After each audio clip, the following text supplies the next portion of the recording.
Iwo Jima means Sulphur Island in Japanese.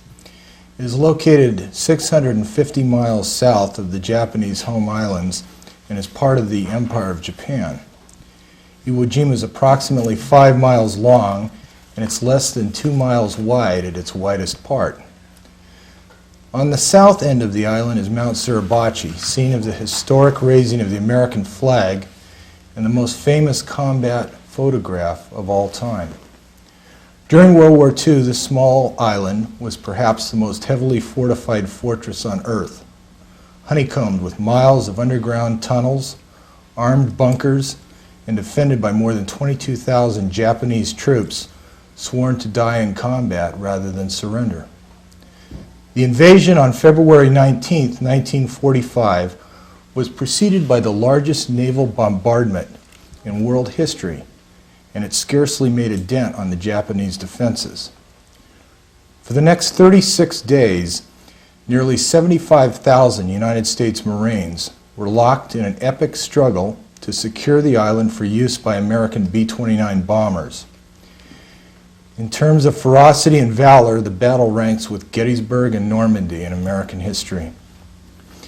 In the 1,364 days from the Pearl Harbor attack to the Japanese surrender, with millions of Americans fighting on global battlefronts, 353 men received the Congressional Medal of Honor, the nation's highest decoration for courage above and beyond the call of duty. Of these, 27 were for action on Iwo Jima, 13 posthumous. During these 36 days, 25,851 Americans, most of them in their early teens and early 20s, suffered casualties, of whom 6,800 were killed, died of wounds, or were missing in action. The 21,000 Japanese garrison on this 8.5-mile square island of volcanic sand, of them approximately 1,000 were taken prisoner and more than 20,000 fought to their deaths. Iwo Jima in American hands meant that 24,751 Air Corps crewmen were saved from ditching disabled aircraft in the North Pacific with almost certain loss. By the war's end, 2,251 emergency landings had been made on the island by the B-29 Superfort bombers. My name is Steve Lopardo. I've asked 4 Marine veterans from Iwo Jima to share their battlefield memories with us for posterity. They are Russ Whipple, Jack Tanner, Wayne Hoy, and Phil Lopardo, whom I'm proud to say is my father. This is their story. First of all, I'd like to ask all of you to tell us who you are and where you came from, how long you'd been in the Marines, what outfit you were in. Why don't you go ahead, Mr. Whipple? I started in the Marine Corps back in 1941, enlisted in Ohio.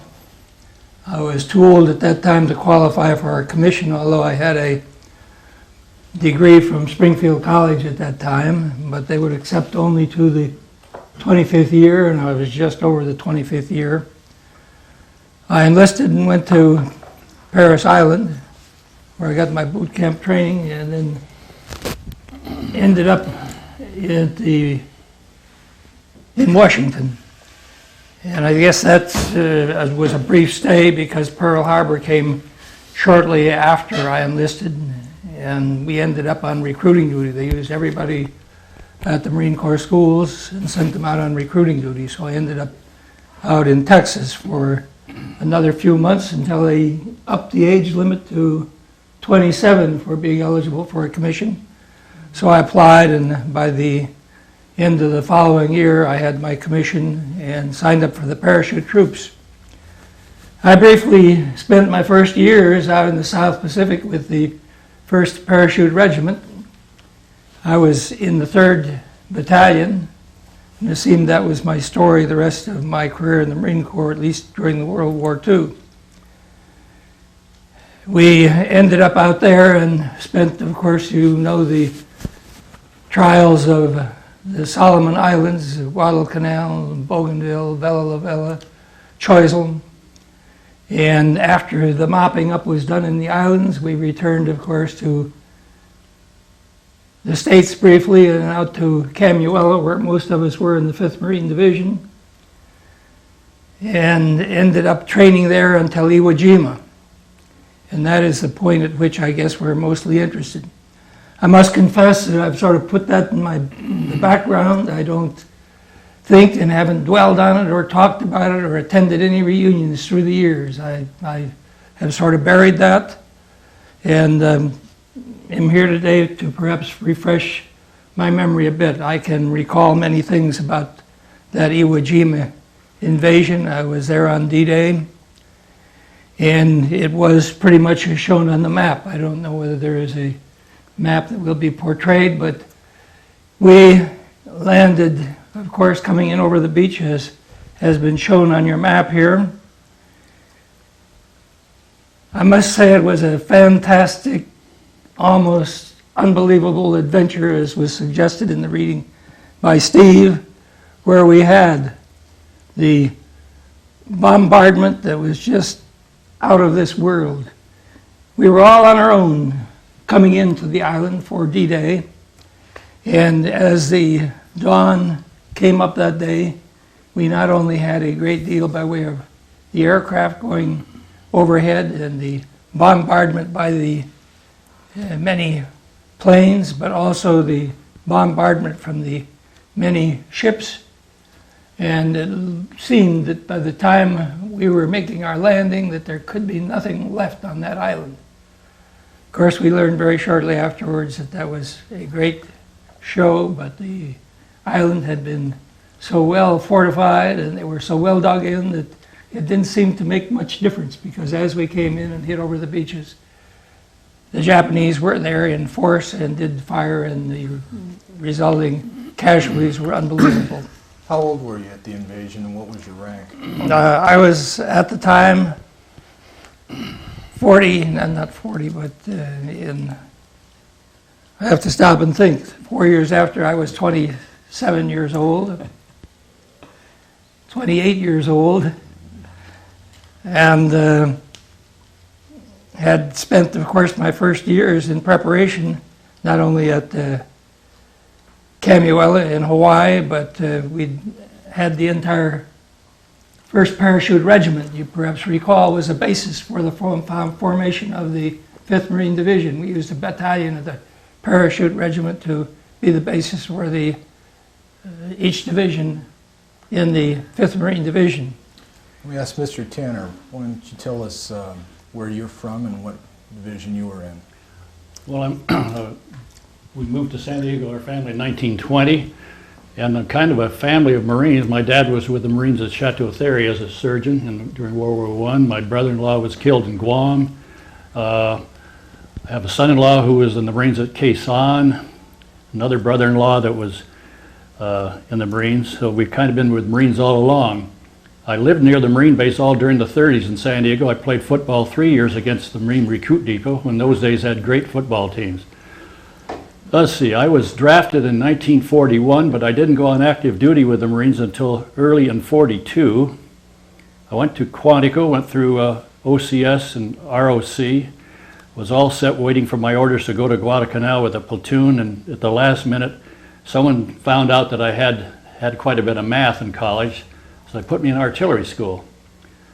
Upon graduating from artillery school, I was assigned to Marine Corps School's training battery as an instructor, and we trained, we did shows for high echelon that came down from Washington, D.C. Also, I trained Dutch Royal Marines in artillery to go fight with General Stilwell in Burma.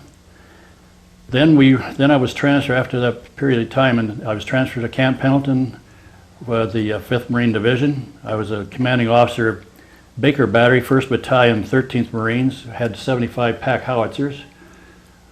We did our last landing over by Las Pulgas Beach on Camp Pendleton, and the program was stopped because, lo and behold, on Highway 1 there was President Roosevelt with his son holding the door open. And we were assigned to go, the 2nd Battalion, 26 Marines it was, reinforced to go to Guam. They stopped the program right that moment. We loaded up, went down to San Diego to go to Guam. On the berth next to us was Roosevelt, who was going to Pearl Harbor to meet with MacArthur to see what the next actions will be.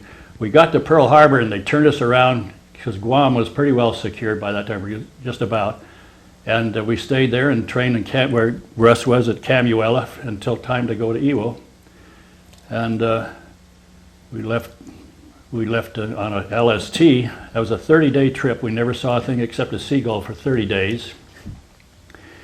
And on the landing, we were supposed to come in pretty late, being artillery, but things got so bad, they called us in early. And I was supposed to land on Red Beach 2, but there was no place to land because with my amphibious ducks, because there was so much litter, so many jeeps blown up. So I had to go around a rock, which was called Futatsu Rock, which was offshore for a couple of 100 yards, and came back in on Red Beach 1. It was, of course, as the sand here shows, and this black sand, it was very difficult to walk. You'd go up, particularly if you're wet. And as we went up the hill with our howitzers, we were being sniped at all the time. It was very difficult to lay the battery for direction. And that night, of course, that's another story. How old were you and what was your rank? I was captain and 24 when I landed, 25 when I got I was 24 2 days, 25 2 days after the landing. I had a young Marine come up. He said, "This is a hell of a way to spend your 18th birthday, Captain." He says, "A hell of a way to spend your 25th too." Mr. Haugh? Well, I joined the Marine Corps in 1938, and I was, after going through boot camp at Parris Island, I was assigned sea duty, and I went on the USS Charleston, and we then went down to Panama, and we were part of what they called the Special Service Squadron, or commonly known as the Banana Fleet. And while I was down there, I got transferred to a four-stacker destroyer.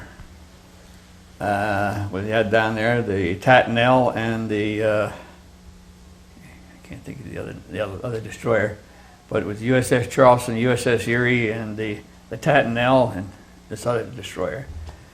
And there we patrolled all around the Central America, and we got involved before we got into the war of tracking German submarines and various German ships that were coming in and laying 55-gallon drums of diesel fuel for their submarines to be refueled. When I finished my tour there, I went back to Quantico, went to ordnance school, and let's see now where to go. Oh, then I joined with the 4th Defense Battalion and Guantanamo Bay, and stayed there until, God, I don't remember the month, but anyhow, we left and went from Guantanamo Bay directly over to Pearl Harbor.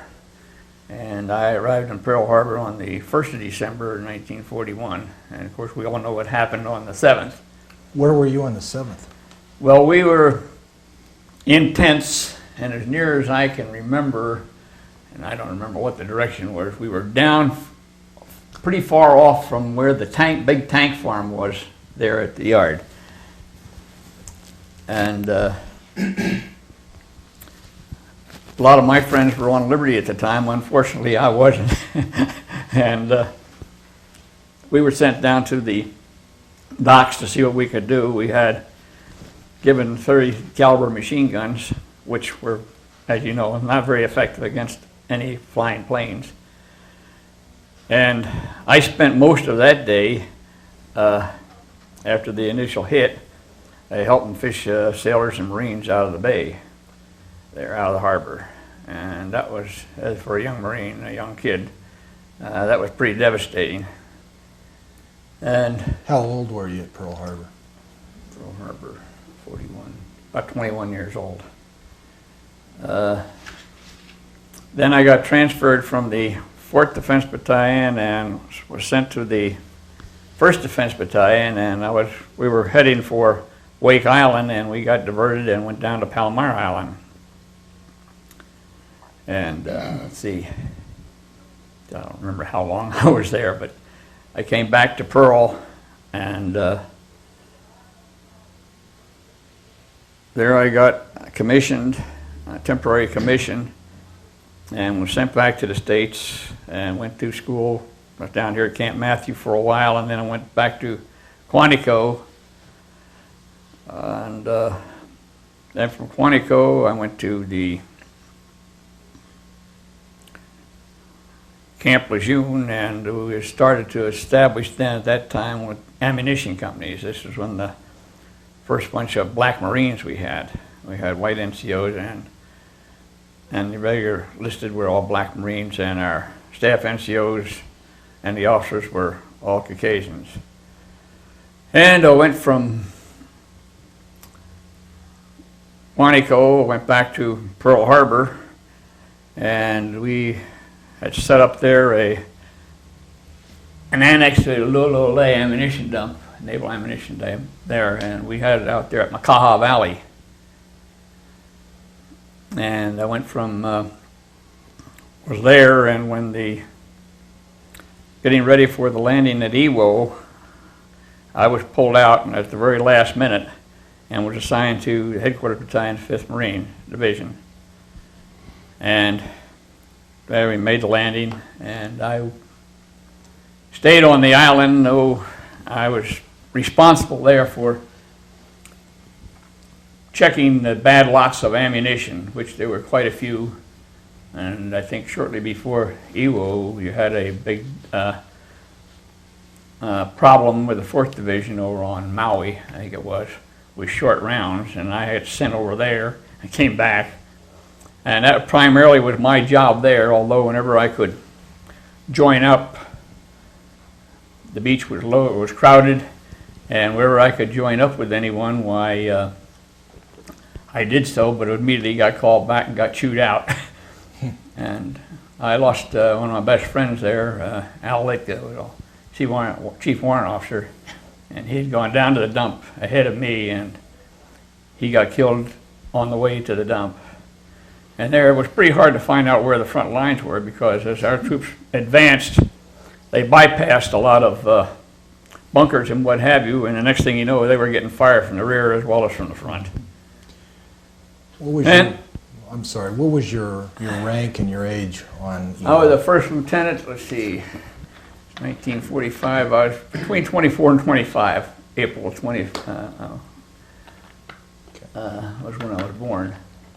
Judge Lopardo? I'm sorry. Not quite. Go ahead. But I came back to the States and was assigned as what they called as a regimental commander. I was a captain at the time, as a regimental commander of the retraining command in Norfolk, Virginia. And we had around approximately then a prison population, or retraining command population, whatever you want to call it, of about 3,500 general court-martial prisoners. And there, and I had a temporary commission. That's when the Marine Corps was starting to cut back, and so I went back to Master Sergeant. And make a long story short, why I then was sent to China, primarily, supposedly, to clean up some ammunition problems over there, and ended up as being the supply chief of the for the engineer section of the 2nd Divisional Combat Service Group. And I was there when the communists kicked us out of China. We were stationed there at Tsingtao. Came back there, and I went to Camp Pendleton and became the supply chief of the 1st Weapons Battalion. And when Korea broke out, why, our battalion was disbanded, and I was sent over to form up the nucleus of the 1st Marines. And I had a Major Voorhees with me, Bill Voorhees, and I took my whole office with me, and Colonel Puller. We set up the nucleus, and I was responsible for ordering the supplies in for them, and that was no small task because we were getting reserves from all over the country, and nobody knew what they were bringing with them, but we managed. And as soon as the First Marines were formed, I got pulled back up to division headquarters as the division supply chief, and then we made the landing there at Incheon, Wamido, and I was served with them up to the reservoir. Chosen? I chose them, yeah. And my son was badly injured here in Fallbrook. He almost lost a leg because he got pinched between two cars, and I came back on a humanitarian transfer, and I stayed here, and I was back here about 4 months, and then I got recommissioned again. And that's pretty much it, to make it a long story short. Okay. Judge Lopardo, tell us where you're from and your enlistment in the Marines. Well, I'm from Hoosick Falls, New York.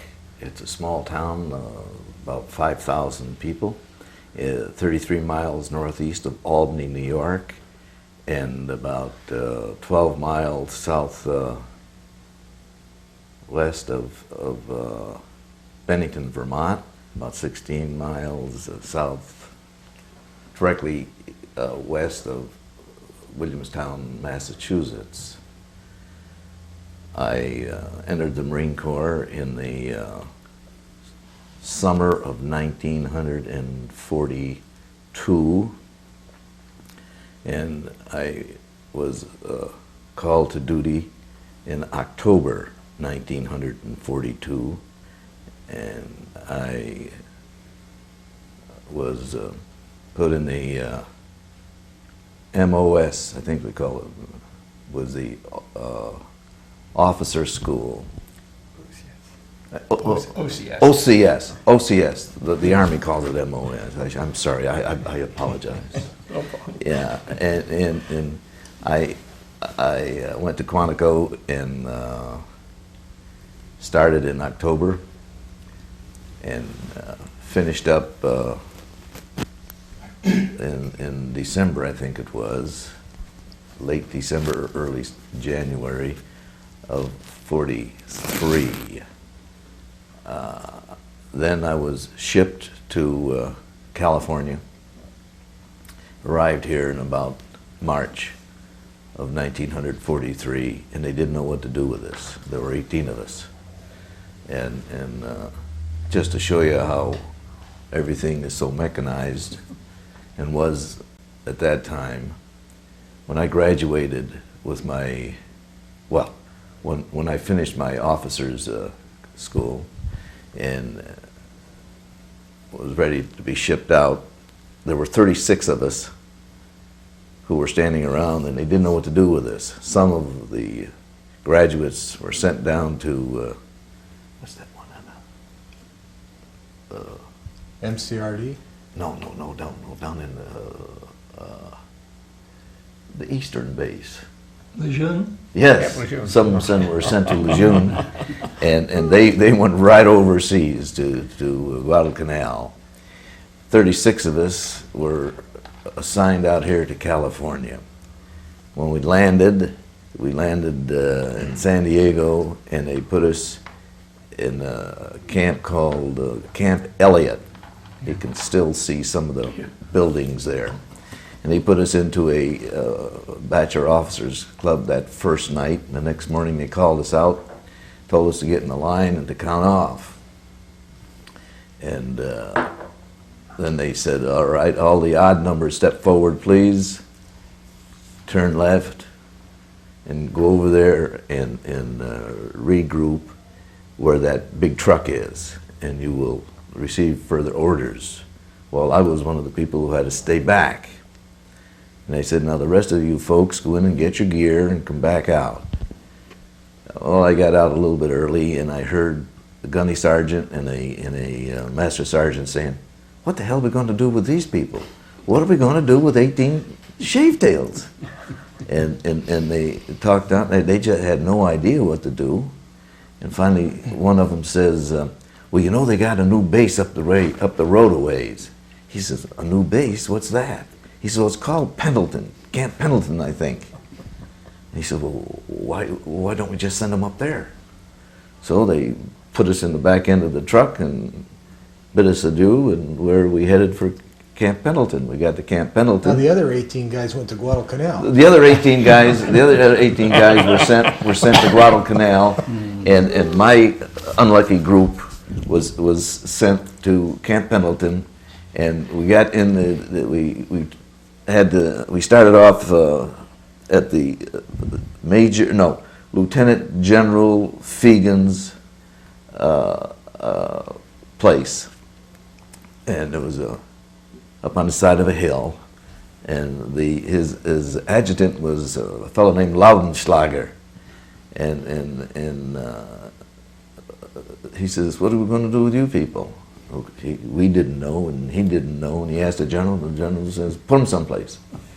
And so they sent us out to BOQ 13, which was managed by a first lieutenant, and they called it a casual company. And when we reached there, he says, "What the hell am I supposed to do with you?" And we says, "We don't know." He says, "Well, all right." He says, "I'll assign you a berth," he says, "up at the BOQ and get you signed up so you get your money, and then I'll see what happens." So we all ended up in the BOQ. Now that was in March of '43, and they lost us. They literally lost us in the Marine Corps. From March of '43 until September of '43, 18 of us were poor little lost boys. We had to go on Liberty all the time and dance with these girls who were sent down to help the poor troops, you know, who were fighting the war, and this literally went on until about the first part of September, when one morning a lieutenant colonel who lived over at 12 BOQ, where all the old people were living, came over to have breakfast at our BOQ with 13. And he came in, and I remember this very clearly, and he sat down there, and he had a newspaper, and as he looked around, his mess boy was pouring coffee for him. He looked around and he saw some women who were wearing Marine khakis, and their shirts were awfully big, and they were open, and you could see that they weren't quite fully dressed. And this colonel says to the mess boy, "Messman, what are those women doing here?" And he kept pouring, and he says, "What women, sir?" He says, "That woman, and that woman, and that woman." And he says, "I don't know, sir." Well, he had his breakfast, and away he went back to 12. Well, those women were people who had come up from Balboa Hospital and were to take care of all the poor, forlorn Marines who were abandoned in 13 BOQ, I guess. And they just didn't get the ride back to their base. But boy, Monday morning, Laudenschlager cut some orders, and all of us were spread out. And most of the half of us were sent to the 12 BOQ to be with the old people, and some of the old people were sent over to 13 so they could have the girls.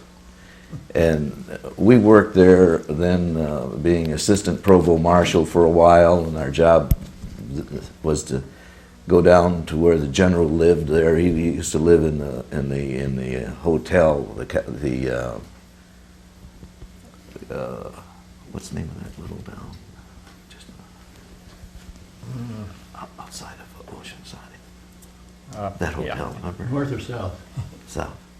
Carlsbad? Carlsbad Hotel. He lived in the Carlsbad A Hotel. lot of them lived there. He lived in the Carlsbad Hotel, and most of us had a job in series of being what's called assistant provost marshal.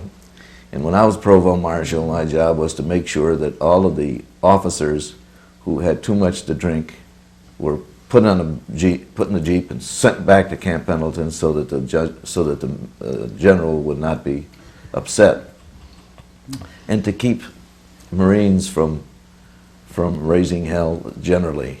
And I can talk about that maybe a little later. Well, anyway, finally the word came out. The 5th Division was going to be formed, and all of us were going to be put in the 5th Division. And I was put in the 28th Marines, which was going to be commanded by Liversedge, Harry the Horse Liversedge, who was a very brave, hard-fighting Marine. He had been in the where the hell was he? Well, anyway. He had just come back from overseas. He had been with Carlson and others, and he got the 28th regiment, and I landed in his regiment. I was assigned to the 3rd Battalion, and I was made company commander of George Company, and for several weeks I was in charge of that company, getting it ready for combat. Suddenly we received another group of paratroopers who were sent in, some of whom knew Liversedge, some of whom did not, but they had all had combat pretty much. And I was immediately replaced because I was a junior company commander at the time. And the person who took my place was Robert Carney, who was a captain and was the son of a 3-star what the hell do you call him? Admiral, 3-star admiral. And I ended up being assigned as a company commander of the headquarters company for that battalion. Then we started getting ready to go overseas, and we boarded, and sometime between September and September and October, I think it was, we all shipped out to Camowella, which is which was called Camp Tannerwas, and it's at the top of the island, the big island, On Hawaii. where the Hawaii, and it was the home of the Parker Ranch, that at that time was the 2nd largest cattle ranch in the whole United States. Then when we landed, since I was the company commander in headquarters, they detached me and made me a transport quartermaster for the purpose of loading the ship to go to, well, we didn't know what the place was going to be yet, but to land in combat. And the ship that I had to load was the USS Lubbock, and I was company commander and also transport quartermaster, and my job was to see to it that everybody on the Lubbock was taken care of, and all of his equipment was ready to go out with him when he went ashore. And we had tanks, we had heavy equipment, because we had artillery people with us, air spotters with us. And you see, that ship was supposed to be a fully prepared unit with infantry, with air support, artillery support, and all other necessary personnel to be a fully organized unit. And when we came close, we came right off the island, I had all my materials put off deck and down, and we were told the night before by our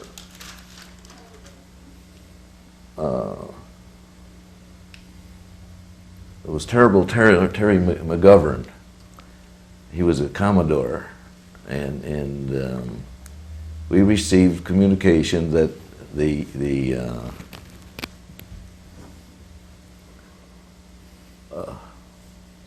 shore was sound and would take wheeled vehicles.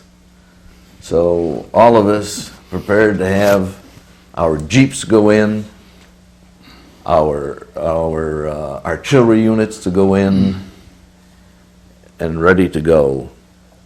Well, it turns out that when our jeeps landed, they went down to the hubs, and within a matter of minutes, that whole beach was cluttered.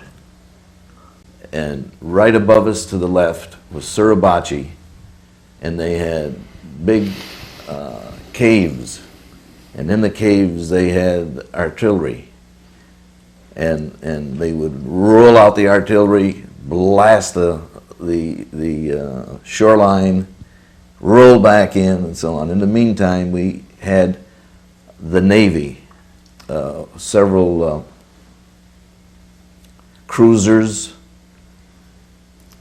As a matter of fact, the New Yorker was right abreast of Suribachi, and it was hit, and it didn't roll over, it didn't go down front or back, it went straight down, just as though someone sat on it and shoved it down. And it took a terrible beating for several days until we controlled Suribachi, which was 4 days later. The fact that the shoreline was unable to take any wheeled vehicles completely stopped all of the offloading of materiel from ships. For example, from my ship, the Lubbock, inland, and other ships, including ships not only in the 5th Division, but in the 4th Division. Now, this didn't affect the 3rd Division because it was out on the water as a floating reserve. And finally, after about 4 days of this, Commodore McGovern called us over to his ship and said, "We got to get you," he says, "I've got to get out of here." He says, "I've got work to do." And he says, "We've got to get you people ashore, and we can't go ashore. And if we don't get you ashore, I can't get out of here." So he lined us up, and he says, "Now you, which one do you have?" And I says, "The Lubbock." He says, "All right, you look out there and you see that floating material there." Well, what it was a bunch of square steel boxes, and they were hitched together. He says, "You take all of your material and offload it onto that as fast as you can, and when you get through, you go ashore." Well, So he wanted you to unload it onto the floating material and then take it to shore? No, not take it ashore. Then I wasn't going to have any responsibility for it anymore. When I turned it over, that was his. And I was supposed to go ashore, and he was going to have somebody else take care of that. And he wanted to get his ships unloaded so that they could take off for another assignment. And in the meantime, I was aboard that ship, and I was unloading as fast as I could to get it onto those floating things, and stuff that wouldn't, material that wouldn't fit on those floating docks, I turned over to them. For example, I had two tanks, I had heavy equipment, I think it was a TD-14, and several other pieces of heavy equipment, and I offloaded it into an LCT. Are you looking at an order? Show us your order. Yes, this is an order I received the night before we went ashore. We went ashore on the 19th of February, and on the 18th I received this order from McGovern, and we were having a terrible problem. He wanted me to offload all my heavy material onto an LCM, wasn't it? An LCM, which would give me approximately 1.5 inches from gunwale to gunwale, and the ship was bouncing up and down, the LCM was bouncing up and down, and we were supposed to load a tank, for example, offload it from our rear hold, our aft hold, down into that thing, and I told him it was impossible, it couldn't be done. And this went on for several days of fighting, and finally he sent one of his aides in, who was a captain in the Marine Corps, and I took him in the aft hold, and I showed him what I had and what I had to do, and he says, "Oh, you can't do that." He says, "We'll have to get you something bigger than that." And that night I received this order. Read it to us. The night before, so it's the evening of the 18th. It says, "Direct LCT 1289, which picks up 2 tanks from Belle Grove, to proceed direct to Lubbock," that's mine, after leaving Belle Grove, and load following: 1 TD9, 1 TD14, 1 2.5-ton truck, and 2 300-gallon water carts. All of these vehicles are in hold 5 aft. And I'll tell you, we were pretty happy people when we got that thing, because it would have been one heck of a mess. Well, anyway, so we would offload that material, and I don't know what he did with that. When I finished offloading all of the other material, jeeps and artillery and that sort of thing, and it was completely empty, I got clearance from the captain of the ship, of the Lubbock, and he released me. And then I went ashore, and by that time the flag had already been raised, and we had already received a copy of the small Time magazine that had the picture of the raising of the flag, and we had seen it for the first time. One of the things that I had happened to me that I don't think happened to very many people, unless they were also TQMs, was that from that first day when we sent people ashore, the injured people would be assigned to various ships, and several of them were assigned to my ship. And people from my regiment, my battalion, who only a few minutes before had gone ashore to fight, were coming back wounded, seriously wounded. I remember one person named Tom Mahoney. He was a lawyer from San Francisco, and he was a battalion, he was a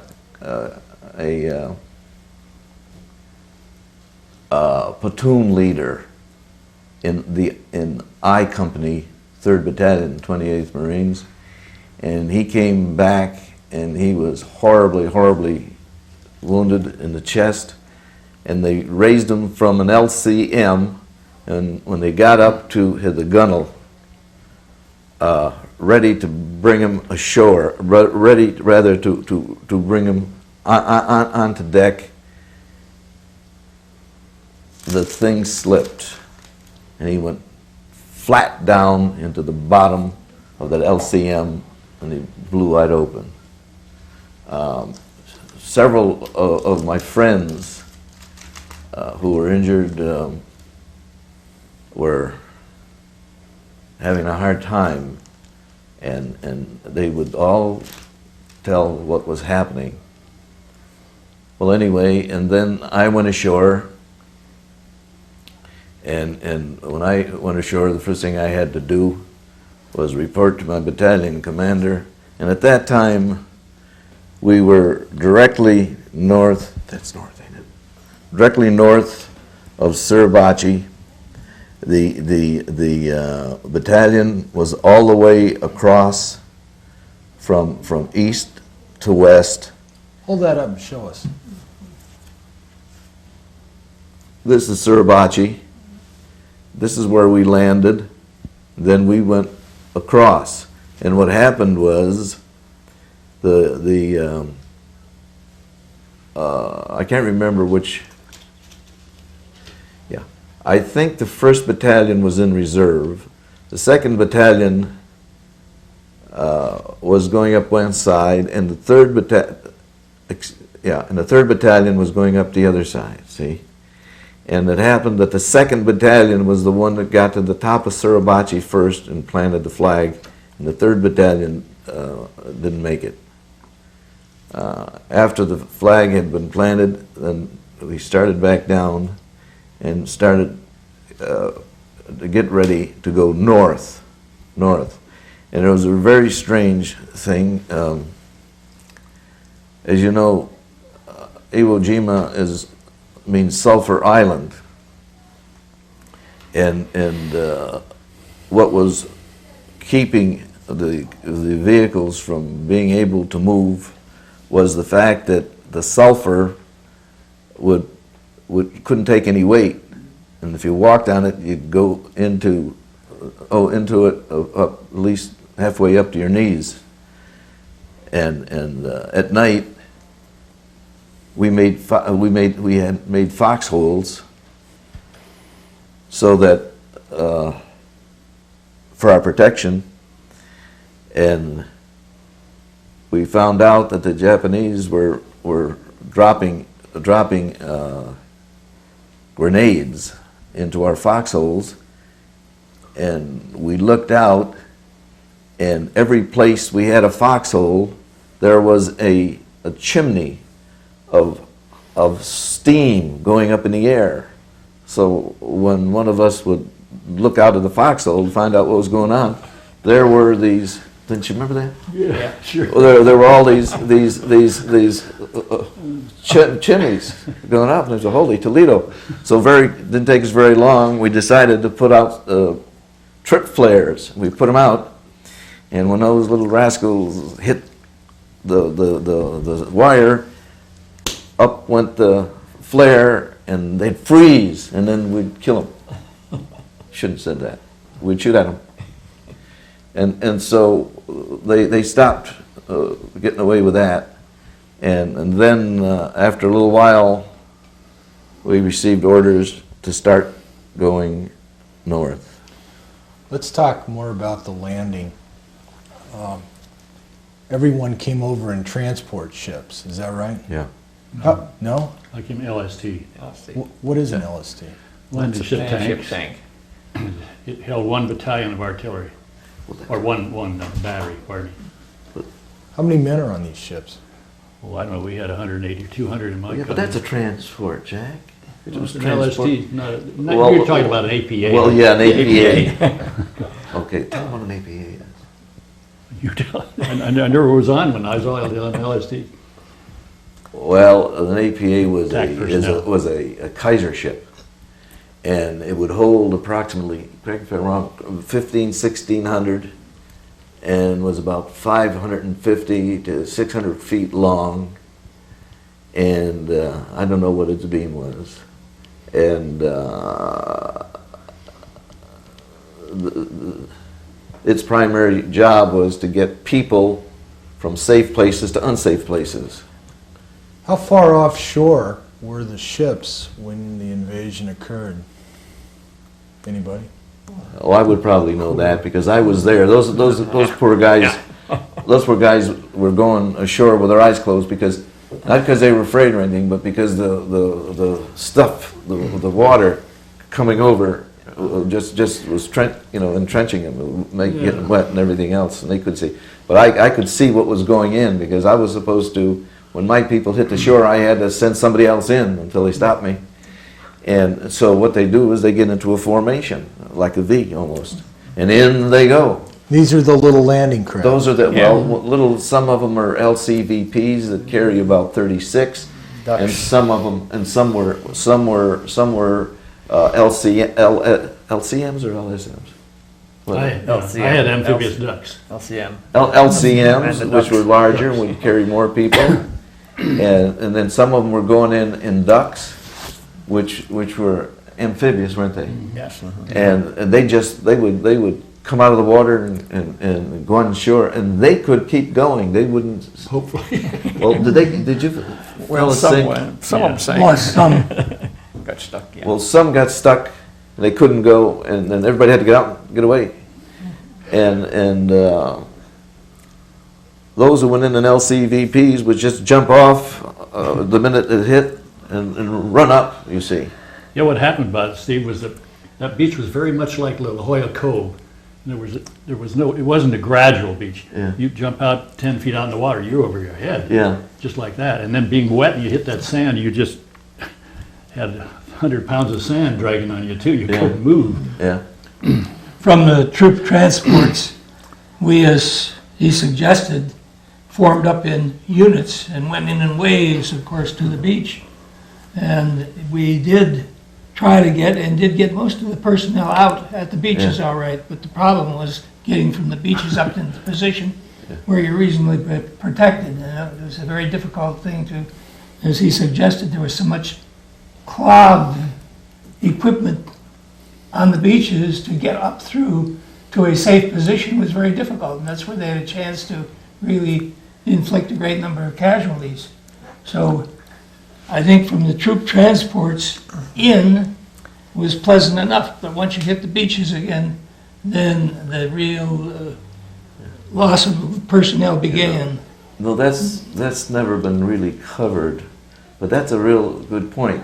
When they went in, people went in, they not only had the difficulty of getting up and continuing on, but if they did start getting up and they got hit, they'd lose their officers, they'd lose their gunny sergeants, and there wasn't anyone to take care of them. And yet they had to do something. And the miracle of it was that despite all of the losses, and I saw, for example, some lieutenants who were platoon leaders who got hit and came back, and they didn't have, their platoons didn't have anyone to take care of them unless a sergeant just took over, you see. And that's what they did. That's the miracle of it. They did that. And they kept going. And they got all the way across. I don't know how you guys did it. Well, you had to bring your tractors in to actually pull some of this equipment Out of the way. Out of the way, get it out of the way, because you were moving very slowly because of this big pileup of equipment. And of course, they're looking right down our throats. Yeah. And you had no place to go. You were sitting duck. Yeah. How long did it take to get from the ships to the shore? They had a line of departure, and you had to Yeah. you had to report to a flagship, so to speak, and then he'd set you off. As a matter of fact, when you first went out, you didn't head in. You went to a rendezvous. Yeah. So, for example, if we were going to land, I remember my people went off about 4:30, 5 o'clock, and they went out to a rendezvous, and they just went around and around and around, and pretty soon, one outfit was dispatched, and another outfit was dispatched, another outfit, and then another one, and another one. You see, like that. Isn't that right? Yes, but one of the big Waves, problems yes. was though, when you went in by your waves, you were supposed, that wave was supposed to hit you, unload and supposed to move out of the way, but here the other wave was right in on top of you, and then the other one was right on top of you. Yeah, didn't work out right. Mr. Whipple, you landed on the first day? I did. And I wasn't in the very first wave, but I don't recall how it worked out, but the 3rd Battalion, 26th Marines came somewhere out into the morning. And our difficulty was, as suggested here, getting across the beaches into a secure place where we could be moved up into a position where we could move to the line of combat. And our job was to move across this narrow part of the island and take up positions up on the line behind the first wave that went across in. And at that point, I think we did very well. We didn't lose too many casualties.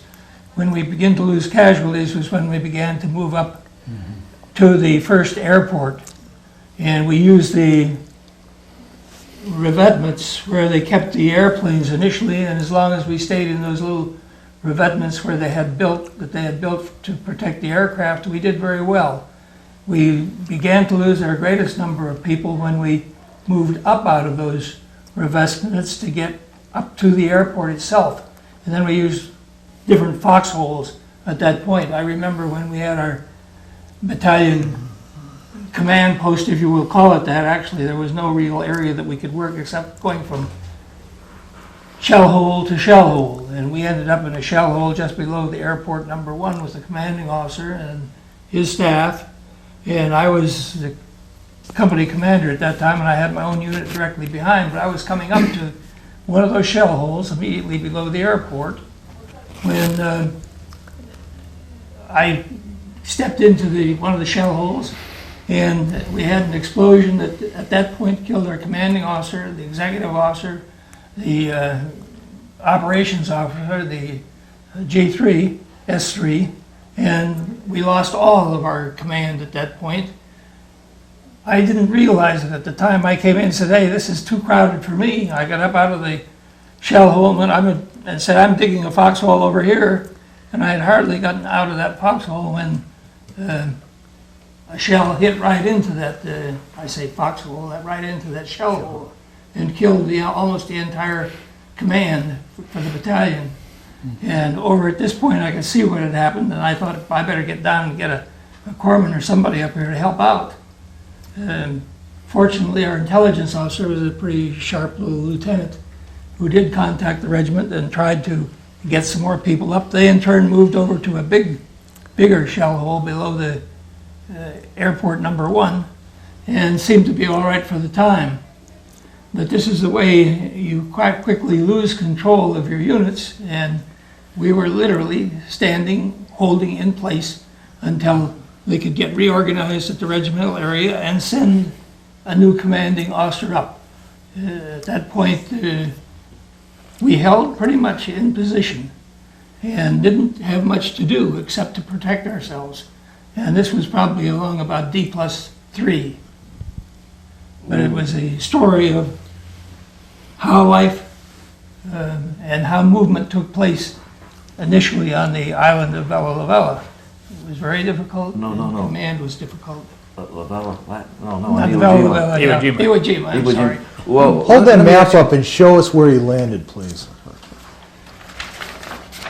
Well, the landing for all units is marked here.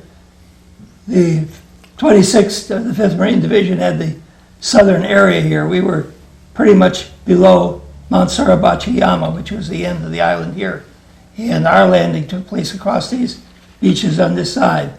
My regiment, the 3rd Battalion, came in at the lower part, moved across the island and went up on the west side. Oh, Mr. Tanner, show us where you landed, if you remember. pretty much I it. landed about the same place. We were about 100 yards apart, obviously, from the way we were talking. I supported, I landed, or supposed to land on Red Beach 2, but the beach was so clogged with machinery that you couldn't get in, so I had to go out and come around and land on 1, and which was not our beach really. It was really closer to you on the 26th Marines. But my outfit supported the 2nd Battalion, 27th Marines, and basically that's all, for the first day anyway. You landed on the first day? Yeah, About what time of day did you well, land? we got in around 1 o'clock. And was it a non-stop process of material and personnel coming off Well, the ships? pretty much what Russ said, you just did what you could. You had to play it by ear. All plans kind of went out the window. You just had to do what you could to survive and keep things going. And that night, the first night, Colonel Robertson was CO of the 2nd Battalion, 27th Marines. He later became the commanding officer at Camp Pendleton. And he was having problems with the enemy coming across Motoyama Airfield 1. And so he called for support for artillery. So we just fired at will, as many as we could pump out all the time.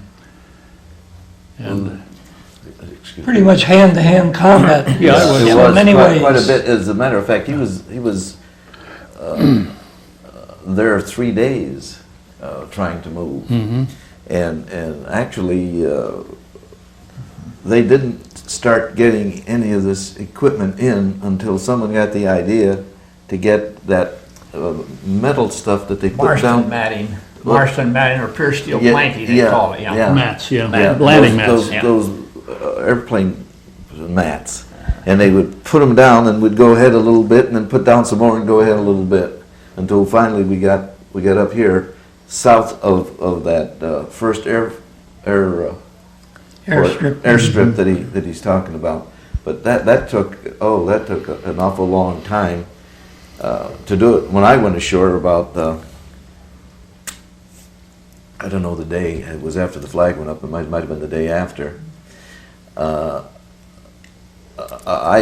I went in, we could see all of that metal stuff there, and they were beginning to move. They were able to move inland, and also we had control of Suribachi, and the thing that helped us a great deal was ships on both sides shooting into those caves, you see, and blowing them apart. And that's what helped us a lot. Mr. Hoy, what day did you land? Do you remember? I think about the 3rd day. I'm not real positive on that anymore. But anyhow, the thing is, as we went in, we think about you making a landing, you're moving in real quick. You moved in yards. Yeah. You're not a half a mile, and if you got 100 yards, you were doing Yeah. pretty darn good. Oh, yeah. And of course, they were dug in all over the island, and of course, we had not only volcanic ash, it was such a problem, you had that brush in there where they were able to hide their bunkers and what have you. And as our people moved forward, they had to bypass some of these things, and next thing you know, they're not only fighting up front, but you're getting fire from the rear. And that's when we had to blow up all of those caves that were hidden by the brush that he's talking about. We had to sneak up on the side and blow up those things so that they couldn't see us and couldn't shoot out at us. But he's right. You'd move up a little bit and there were people shooting at you from It was the side. almost a crawling job. Yeah. You'd make your way not only across the beach, but into small shell holes, mostly to get protection until you could find your way up. And just the mass of people that we had there, literally, of Marines moving our way up and edging yard by yard, in a sense, until we finally overran the first airstrip. And when that airstrip was gone, then we had a good move, as shown on the second line on this particular chart. It was almost as indicated in phases. Here was D-Day, this small space in here, and it wasn't until D+5 that we got up to here, but literally this was yard by yard as a mass of troops moved up the island to get the airstrip number 1, and that was the first big success. And at that point, I remember we had organized a little bit by D+5, and we did have a headquarters established in one of the revetments where they normally kept the airplanes. But we had protection enough there where we could get organized for the first time. And this was after, of course, at the time we had lost our commanding officer who had been in this revetment below the airport, and we moved up on the top to make another move up when all of them were killed. The problem, of course, was to keep protected because the aerial weapons that they were used for anti-aircraft on these ships were turned around and faced down upon us. And they would use these anti-aircraft weapons and really point blank shoot at our positions below them. And the airport was just far enough where we could see it. But unfortunately, it also exposed them so that our aircraft and our weapons from ships could target in on them. And that made it possible for us again to move up. But it was slow, and the loss of personnel was unbelievable. I had a little levity here. We were talking all this other stuff. As we were down on the beach, I don't know, it was about the fourth day, I guess it was, I don't remember. But I was talking to 3 other officers, and myself, and this young lieutenant came up, was standing there listening to us, and all of a sudden his helmet flopped off. And he reached down, and he picked it up, and we just looked at him, we kept on talking, and he's standing there holding it in his hand. And he turned it around, he saw a hole right through the damn helmet. And apparently what had happened, it hit one of the rivets there that's holding a headliner on, and it deflected it, and it went around, the bullet had gone around, and we didn't know that at the time, but just grazed him coming out. All he had was a little burn spot on his side of his head. But when he saw that hole, and we were kind of watching him, wondering what he was doing, his eyes got that big, he says, "My God, I'm dead," and he fell over and fainted. When we picked it up, that's all he had, was just a little burn mark on his temple. Would you believe that that could happen twice? No. When I was up here up north, when we captured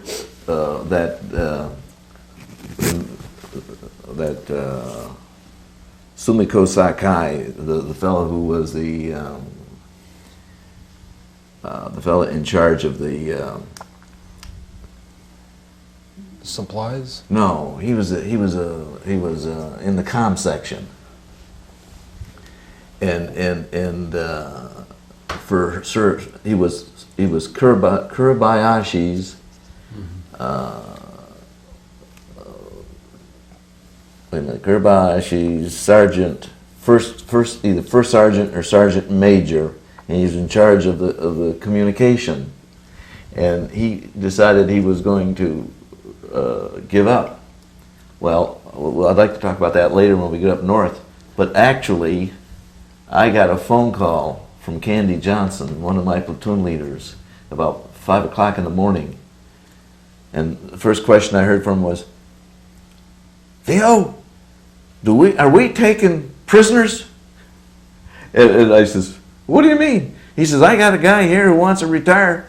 Wants to give up, and he's got his hands on his head and he doesn't have the clothes on. Oh God damn it! A bullet just went through my helmet. A bullet just went through my helmet." And he bent over and picked up, and I says, "What are you talking about, Candy?" He says, "A bullet hit the front of my thing, turned it all the way around, went out the back." He says, "I'm not hurt or anything like that, but," he says, "that went right through my helmet and went right around my head." Now, that's almost the same thing, that and you. In many things, I know that when I was moving up to set up the command post after we succeeded in getting the first airstrip, I was up along the edge on the move up to airstrip number 2, but I had probably a ricocheted bullet, but it hit into my jacket, and I could feel it. It's like the hurt, and the same thing, but it did not penetrate. It went around my side and actually burned it, and I grabbed and ended up with a hot bullet in my hand. Did you save it? That happened. I didn't save it. I should have. I thought afterwards, gee, that was a funny thing. But many crazy things, and I'm sure that could have been one of our own bullets. I don't know, but it was a ricochet from someplace that didn't have the power to penetrate except to go through the shirt and burn Go around. on the way around. And it was lucky for many of us, and those of us who are still here, of course, lived under the right star, I guess, because I think we probably should have a little moment to pause and say, we're grateful that we're here because so many that we remember so well, particularly on Iwo Jima, are gone. Boy, I said that a million times. I had 248 people in my company, and I had 243 people in my company, and I had 249 casualties, and some of them were hit 3 different times, and I was one of 11 of them who never once was hit. Never once. I think that's the story for all of us. Really? Unbelievable. I think we had over 1,000 when we went in. I think there were some 800 replacements. We came out with 386 people. It's just, That was a story I was for each of us, I'm lucky sure. as kind of. As a matter of fact, I never even got to shoot a shot. Never fired one weapon. I was too busy. I think that's true for so many of us. Yeah. I remember going from I talked about getting organized enough in one of these revetments to actually move our battalion command post up along the side of the airstrip 2. And at that point I had to clean up, of course, and there were a great many casualties, dead Marines along the way. We even cleaned up a few dead Japanese too, but the problem was, and it was my job to set up the command post, and I would look at the dead bodies and think, oh my God, how do I do this, let's get them cleaned up. And I said, come on, let's do this, and nobody wanted to touch them, so I got in myself to try and clean up some of these bodies, and I take the arms and they would pull off. Yeah. And they would come apart, so we had to pick up ponchos, blankets, whatever we could do, move it up as much as we could, and roll as much as we could of the bodies into these ponchos and blankets and take them out. And of course, as was suggested, it's because the steam coming up through the volcanic ash and all literally steamed and cooked the casualties right in the foxholes or right on the ground where the steam seeped up and through. And it was a body by body maneuver to clean up enough of the space to get them out for the Graves Registration Bureau. They would pick them up sometimes days later. But for the most part, they did keep them moving back out and to the collecting point where they had the casualties. That's never been talked about. You knew it, and we knew it. And I don't think I've ever seen it in the book or any account. Have you? I don't think so. No, the steam, the first night I had a foxhole, I put my poncho in there, tried to get in it, you couldn't because it was so hot. The rubber of the poncho would burn you. Yeah. And then, but when you wanted to take your pork and egg yolks and just put it down and leave it there, and it was hot in a minute. You could lay down for a minute and the steam coming up would burn you. You said you had to set up the battalion command post for your company. Well, since I was a company commander of the headquarters company, that was my job. So every time, that's the first thing I had to do really when I got ashore.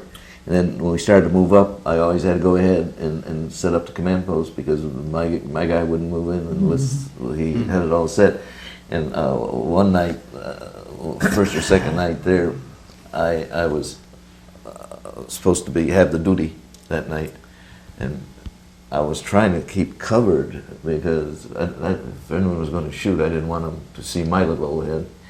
And my God, it was so hot. My butt was almost cooked, and I just had to keep moving from one spot to the other. Did you notice that? You did. Yeah. Just like blowing through your sleeve with your breath, it gets hotter and hotter, and the steam did that to you, your whole... Were any of you injured or hit during the battle? I wasn't. I had an order done land in my foxhole the day of the flag went up.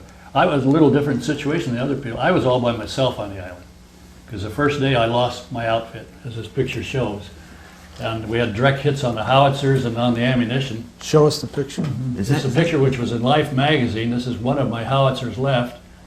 A friend of mine had these amphibious ducks coming up here with 105s to support I think, easy battery of your battalion, the 28th Marines, or your, yeah.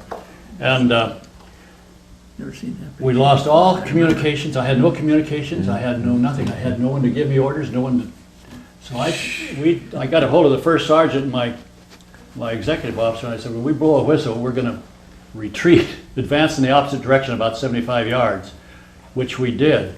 We came over next to the 28th Marines, probably right behind the George and Easy Battery were back there. Yep. Friends of mine. Yes. Not more than 100 I yards back. remember. We came back there, my executive officer we both took our wallets out, took a look at our wives' pictures, because we thought this was it. And then we finally got communications, and I had nothing left, so they sent me to, I went to, on my own with a radio operator, walked up to the 2nd Battalion, 26 Marines. And I served with them most of the time. Once I was with Major Antonelli in the 2nd Battalion, the 27th, but most of the time I was with Joe Sayers, the 26 Marines. And they had the heaviest casualties there were, you know. I know. They'd have people reporting in them, new people from the States. They didn't know who they were. So if you belong to this guy, you put friction tape this way on your helmet. If you belong to this guy, you put the friction tape this way. Didn't know who he was, but that at least told him who he belonged to. But being on your own was bad, because, you know, you're just going along with a radio operator, and then they had a lot of these spider traps up on the front lines. And What's a spider trap? well, like a manhole cover with a piece of brush on top of it, with a Japanese soldier underneath it on the ground. And all he had to do was move that side, and you're sitting in front of me, take shots at you. Yeah. And I was getting peppered, and there was one fellow in front of me. He drove into a hole, and just as he dove in, he got a bullet right through his thigh all the way. And I fell on top, and I gave him sulfur drug, wrapped him up, and the corpsman came and helped him. Then the next way up the trail, we were peppered by gunfire, rifle fire. We couldn't figure out where it was coming from. It was a misty day, and we looked over on this bank. There was a whole bunch of ponchos, of dead Marines covered with ponchos. Well, the Japanese had crawled in on top of the Marines and were firing at us. Yeah. So we had to quickly take care of that. So a lot of these individual things would come up when you didn't have a unit, you know, except work with a headquarters of a certain battalion for firing missions, or with the company commanders and stuff. So it's kind of a lonely situation. Yeah, and the interesting part of it is they were doing things that had never been done in war, in civilized quote unquote warfare before that.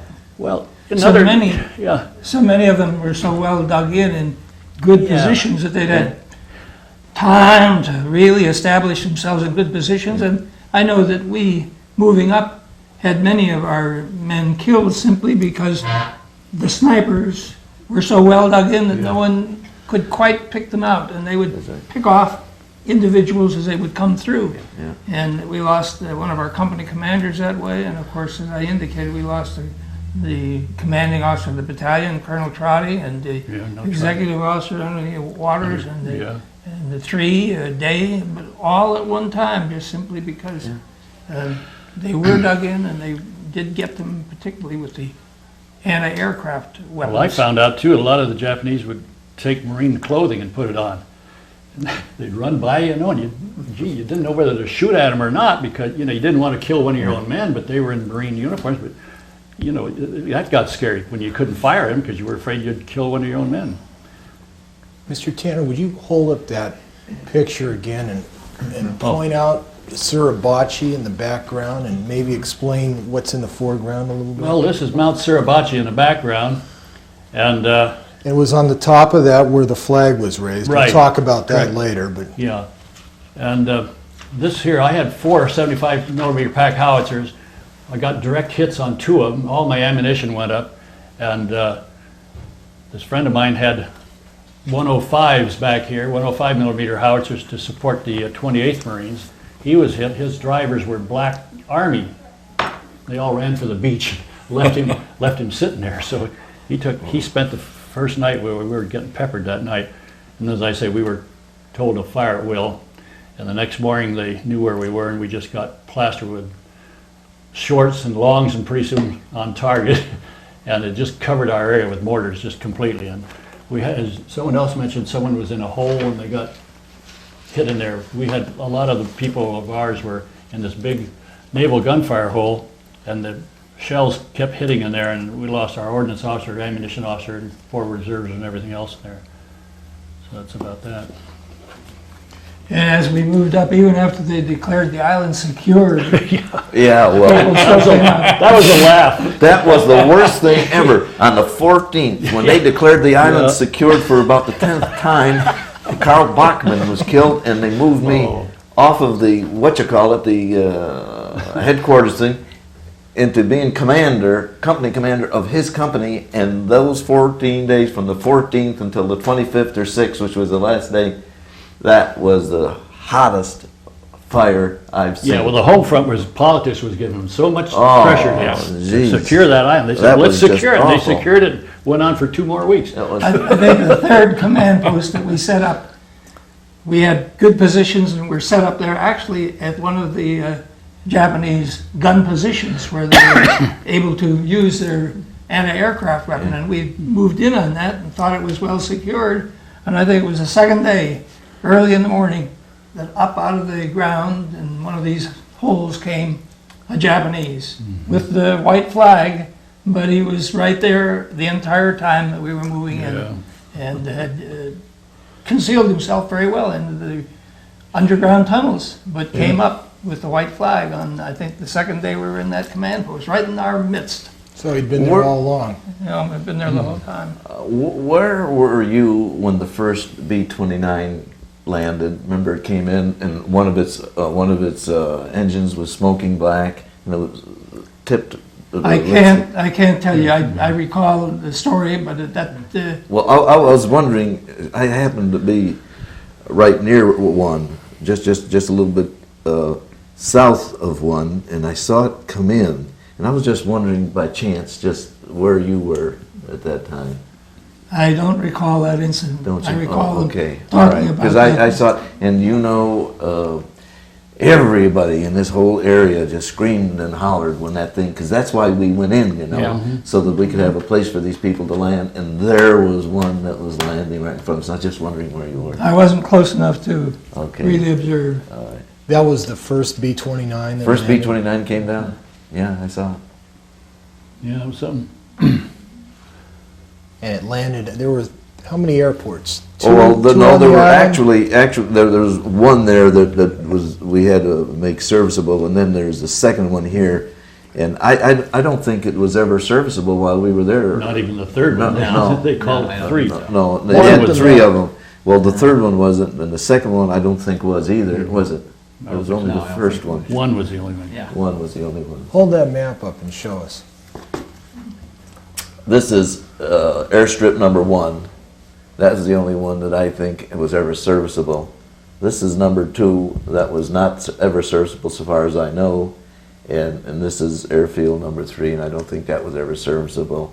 But does anyone happen to remember where we were on March 14th when Haugh and Mad said we're secure? And that's when we were losing so many people you couldn't believe it. Well, I was up around Nishi, or back of this bank. There was a big bluff up in here somewhere. I can't remember now, but or was that Hill 362? I don't think it was that. I think you were back a little farther because we were Back further. catching. Well, 362 was ahead of me. Yeah. Yeah.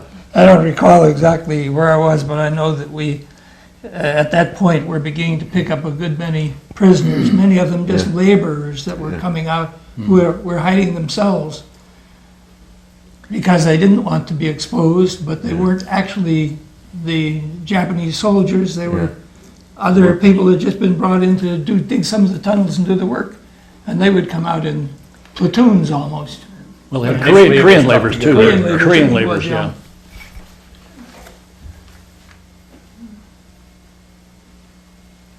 We're not going in order now. We're just jumping ahead.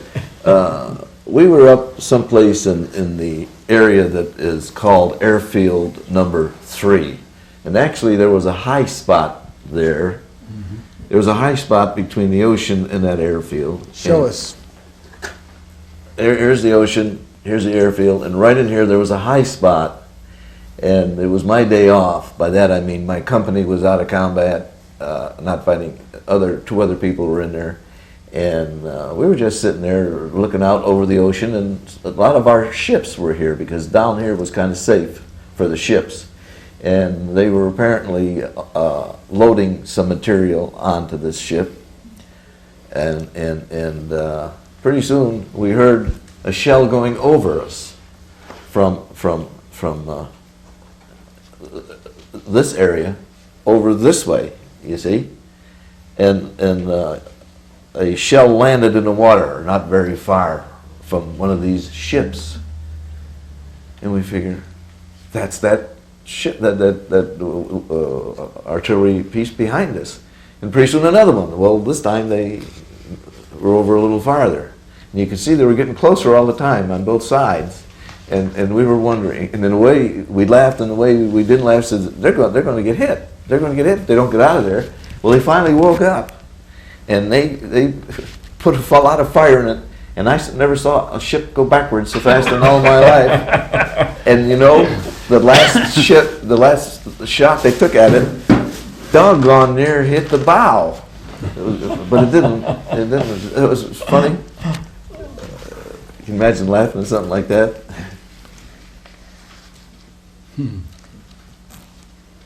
Let's talk about the flag raising. The flag was raised on February the 23rd. I think that was D+3 or D+4. Four. It was a Thursday, yeah. Yeah, 4 days. No, Thursday or Friday, I guess. What do you remember about the flag going up? Well, I remember because that night before it had drizzled. I was in this command post, the 2nd Battalion, 26 Marines. And it had drizzled that night, and everyone was getting up, shaking their ponchos out and trying to dry off. And one of the fellows put the aerial up on his radio. It hadn't been camouflaged, and the sun came up and hit it. And as soon as that hit, we caught it. It reflected, and they picked us up. And we got just murdered with mortars. I got a mortar done in my hole. The colonel was hit, the commanding officer was hit, several of the other guys were hit. I heard someone say, Corpsman, Corpsman, and I looked around, this fellow was leaning against some of that brush which was prominent. Yeah. And there wasn't anyone there to speak even. There wasn't that much left to the person. And then someone said, look, there's the flag up on Suribachi. I turned around, and way back there you could see it. And that did give us all an inspiration, because things were at a low ebb. I mean, right then, we were just devastated by everything. And that gave us enough to pick us up and go on, but there wasn't many left in the command post there.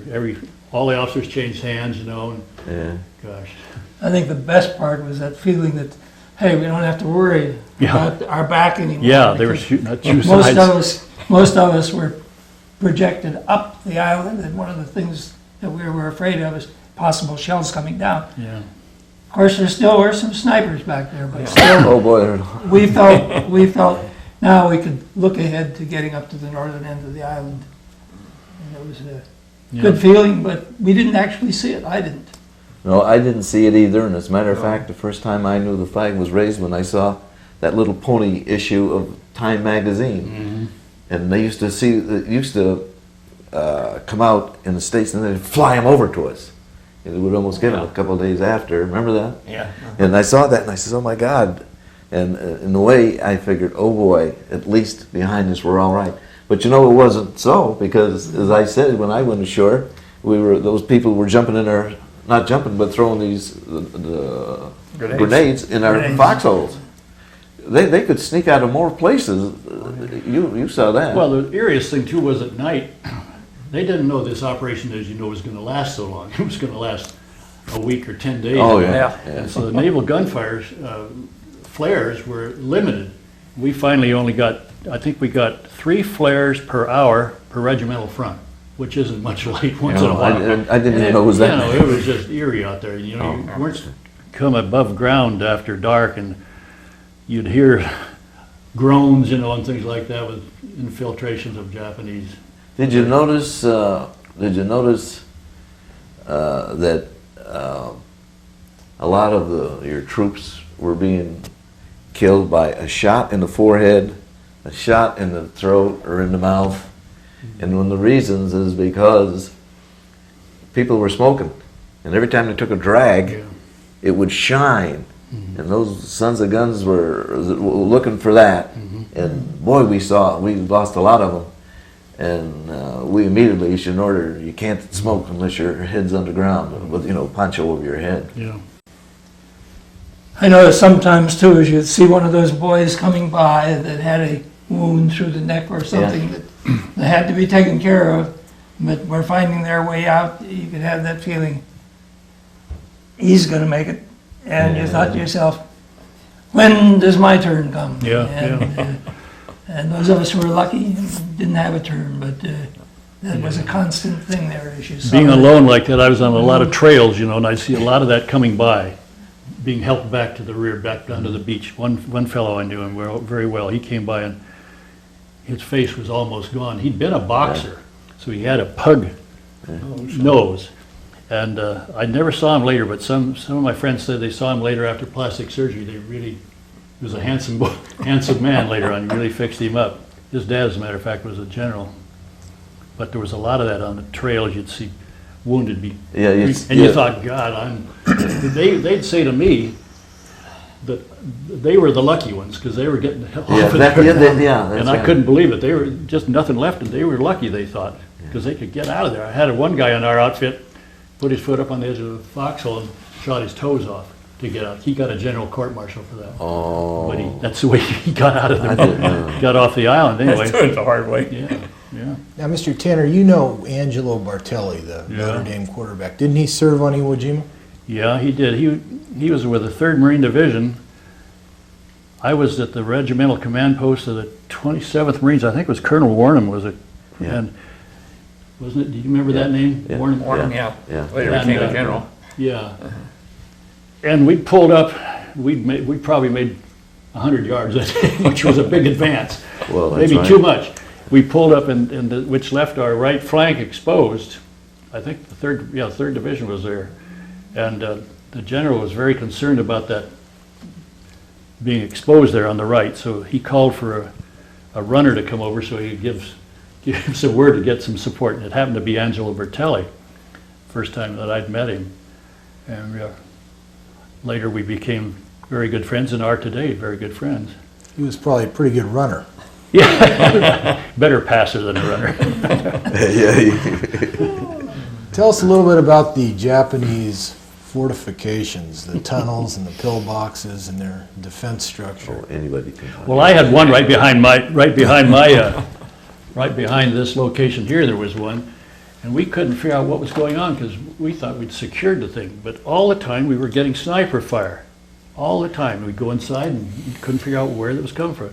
Later on, we got into the bunker, and there was a false wall between the outside wall and the inside wall, about this wide, where you could get inside, go down about 10 feet, and still see on the outside. But for all outside or inside appearances, there's just no way anyone could be in there. And that's what was going on. A lot of them were hiding that way.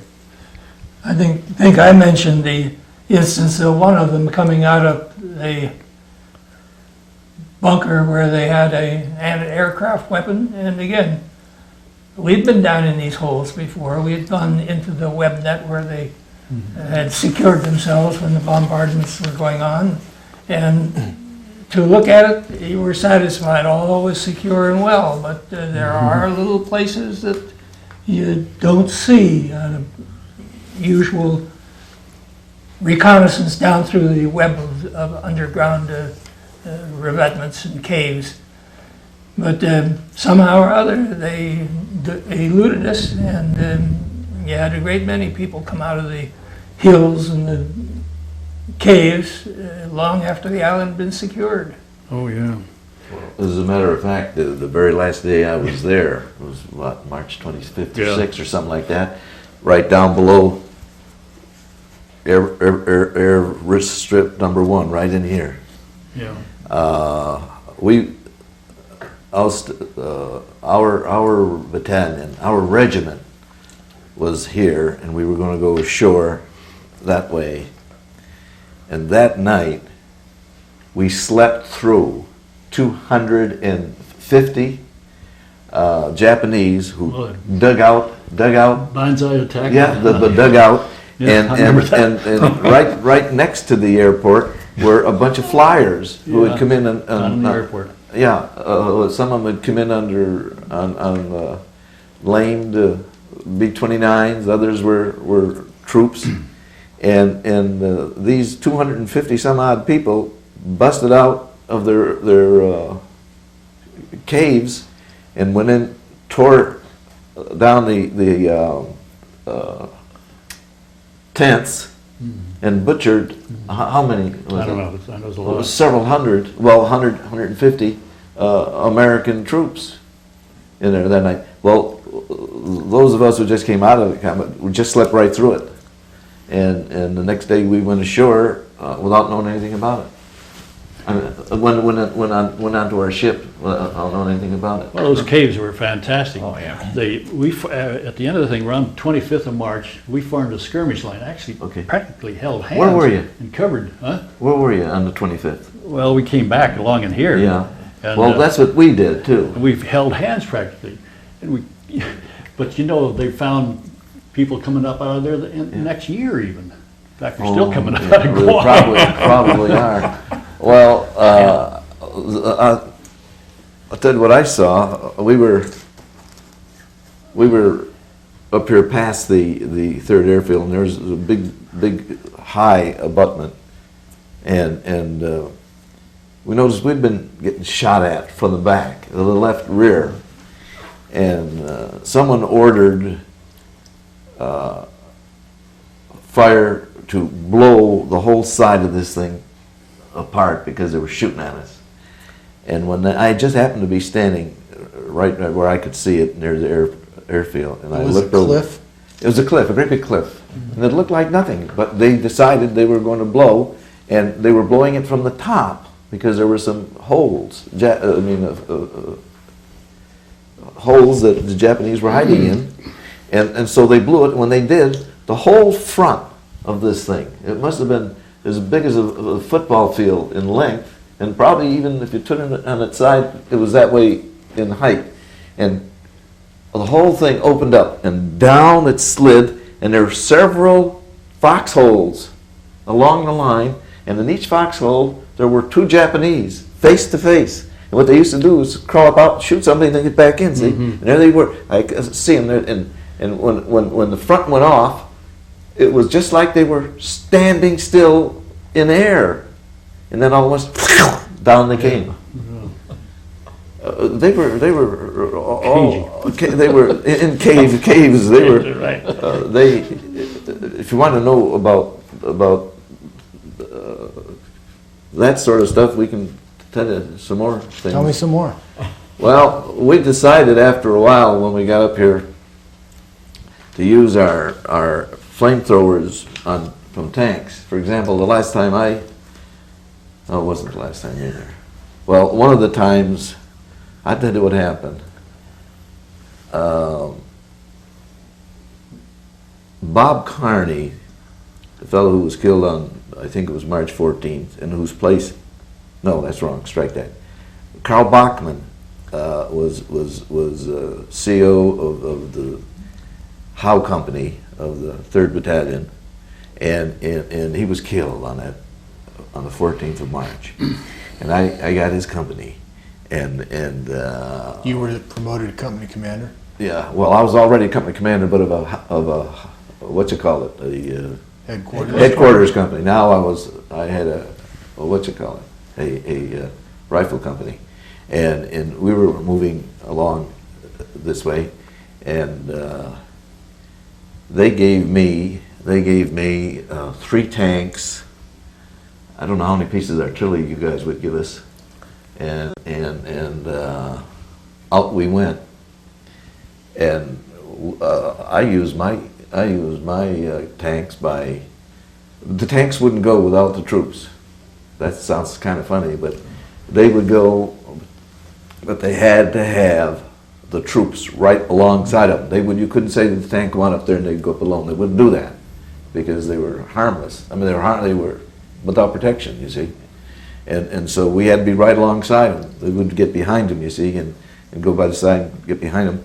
And we had the flamethrower. It went out, what, 250 feet, did it? Something like that. And what we would do is look at something that looked like it was infested with Japanese, and we'd let them go.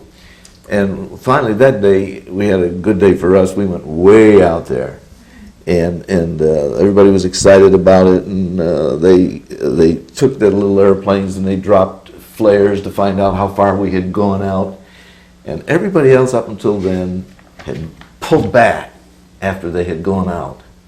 And I figured, thank God we're not going to do it, because we have to, that way we're fighting twice all the time, see? So I just, up we go, and I made them whole, and we held. And the next day, when we went by there were all of these Japanese guys that were hit by our flamethrowers. And the flames killed them right the way they were. Like, for example, if they were running like this, that's the way they died, you know. Or if they had their hands like this, that's the way they died. And when you see them, there they were. The skin was burned off, but you could see their intestines and the whole works. And that's the way it was. And then they pulled me off of there. I'll tell you a story about Hermley now. They pulled me off of there, put somebody else in my place, and I was then put over into sort of a canyon over here. Show us. The canyon is over on the west side, and it was west of airfield number 3. And we were in there. Now somebody else was over here fighting where I had been fighting the day before, and I was holding, and then there's this great big canyon across from where I was sitting up high. There was a canyon, sitting up high, another canyon. And those rascals were shooting out of the caves at us. And so we got some bazookas, and we dug ourselves in, and all we had sticking out was the bazooka, and we'd shoot straight across the canyon, right into into their cave, see? And we kept doing that all morning. Well, pretty soon I'm looking down rather, and there's a fella all by himself, but he had his hat on, his helmet, all by himself, and he was talking to somebody, and someone pointed up, and they were pointing at me. So he walks up, and he says, say, I'm looking for your company commander. I says, I'm the company commander. He says, geez, he says, you're kind of young, aren't you? I said, well, not too young to be here, I guess. And we talked a little bit. And those, see, now there, so he was right close, you know. See, we were here, and we were protected by my group here, and the other group here, and then here, you see. But we were shooting at those people who were in the caves across the valley. See what I mean? Did any of you ever go in any of the caves or pillboxes after they were secured? Well, I went to pillboxes, but not caves. You know. What's a pillbox? Tell us about those. Well, we had several types of one. Our battalion, as a matter of fact, formed a fire direction center down in one. This was underground one though, and you had to crawl in on your stomach down a long, narrow. If you had claustrophobia, you'd never make it. Oh God! And you could only one person at a time, just like a snake. You go down this long thing, you get down in, then you turn left, and then come out. Then you come into a little tiny room with about 4 feet, maybe 5. I couldn't stand it. 5 feet high, about 8 foot square, and that's where everyone was directing the fire from there. And you know, if anything had ever lit on top, it all had it. But it was. I was glad to get out of some of those places. They were just. You want to get a breath. Jeez, I don't know how you did that. I'd be scared. My wife could never do it. She has claustrophobia. It scared the hell out of me. I got to tell you one, and this is, you ought to go off the record because this is embarrassing. I got a call to come back to a battalion meeting of all the company commanders, and this pillbox was around outside. It wasn't way down, and yet what you had to do was bend down and get in, and you had to leave your piece outside. Because if you had a misfire in there, that thing would go around and kill 16 people, you see? So I put my little, carbine out there, and in we went, and the battalion commander told us what was going to happen next, and this is what the general wanted, and so on, and what Liversedge wanted, and so on. So everybody went out, and I had something else to say, and to the commander. I came out, and there was only one weapon left, and it was looked like my piece. So I reached out, and took it on, put it on, and my runner was with me. And he looked at me and he says, "Skipper, that's not your piece." I says, "What?" He says, "That's not your piece." So we moved over to where my place was, and he took it. And it didn't even have what you call it in it. No bolt? No. Ammunition? No ammunition. I had the what you call it shoved up in there, and it didn't. You know, the what the hell do you call those green Magazine. The magazine was empty, and there wasn't even a what you call it a bullet, a round. Thank you, a round in the chamber. And what you call it? It wasn't. And there I was walking around for a couple of weeks without things like that. Now, see, I didn't say that, but that actually happened. And geez, it was craziest thing. All right, you want to know what we did to the Japanese? Mind if I just jump a little bit and talk about my prisoner? Sure. Well, this prisoner of war, have you heard this? Well, here's his picture. His name is Sumiko Sakai. No, his name was Taizo Sakai. And the woman with him here is Sumiko Sakai, his wife, and the little child there is their niece or nephew. And on the back side is a picture of his wife. Well, remember I told you about Candy Johnson, my platoon leader from Texas, that had the bullet go through his thing and turn around? Well, he sent him, I told him, I says, why don't you send him back up here? He says, I said, we'll take him. And it was about 5:30. So he came in, and by this time I had some clothes on him. And I tried to get the people from the battalion, the intelligence people, who supposedly could speak Japanese, and nobody would answer the phone. And there I was. I said, what the hell am I going to do now? Because if you can't get through battalion, you can't get through regiment, you know. And so he started talking Japanese to me, and I couldn't talk to him. And all at once he says, "Parlez-vous français?" I said, "Oui, un peu." And we started talking. In French. In French. And here's my battle order. It was 7th of March. Holy Toledo. I was there longer than I thought it was. Well, anyway, That's getting old. if you look at see. Here he says. I asked him how long he was here. He says, "Avant 3 jours," more than 3 days. He was in that area. And then I asked him where he had been before, and he says, Nord-Chine, C-H-I-N-E, North China. See, that's where he was. And then I asked him a question that had to do with some figures, and geez, he's got it all written here. I don't remember what it was. But then he wrote here, L-E-N-T-E-M-E-N-T, lentement. Parlez plus lentement, s'il vous plaît. Talk a little more slowly, if you please. I was talking to him.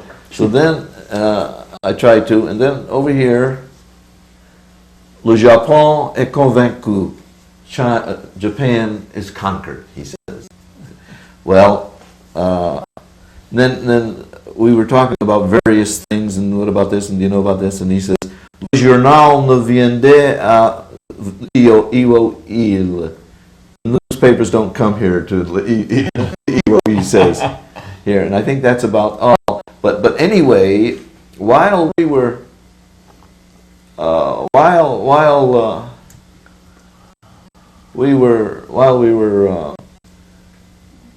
waiting for it to get light and for those people to wake up,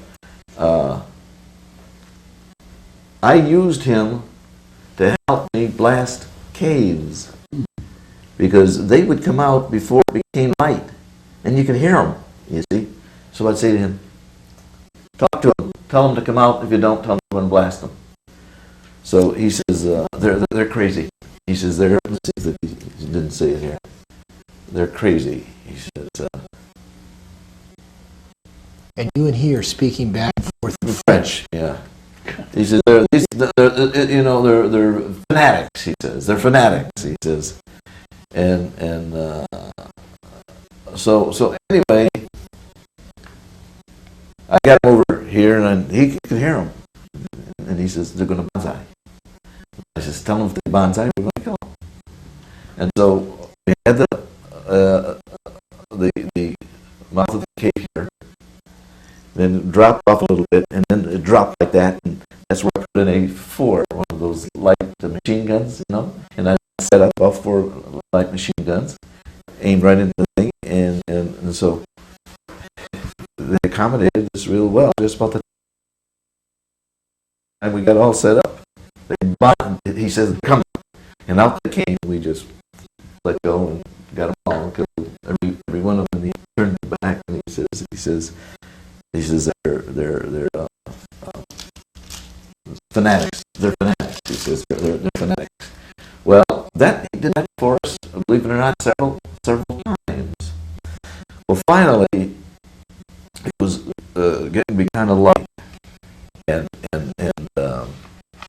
I called back to the battalion, and the battalion answered. And I said, give me somebody in the 2 section. It says, I'm in the 2 sections. So I told him why. He says, oh, Christ's sake, let's get him back.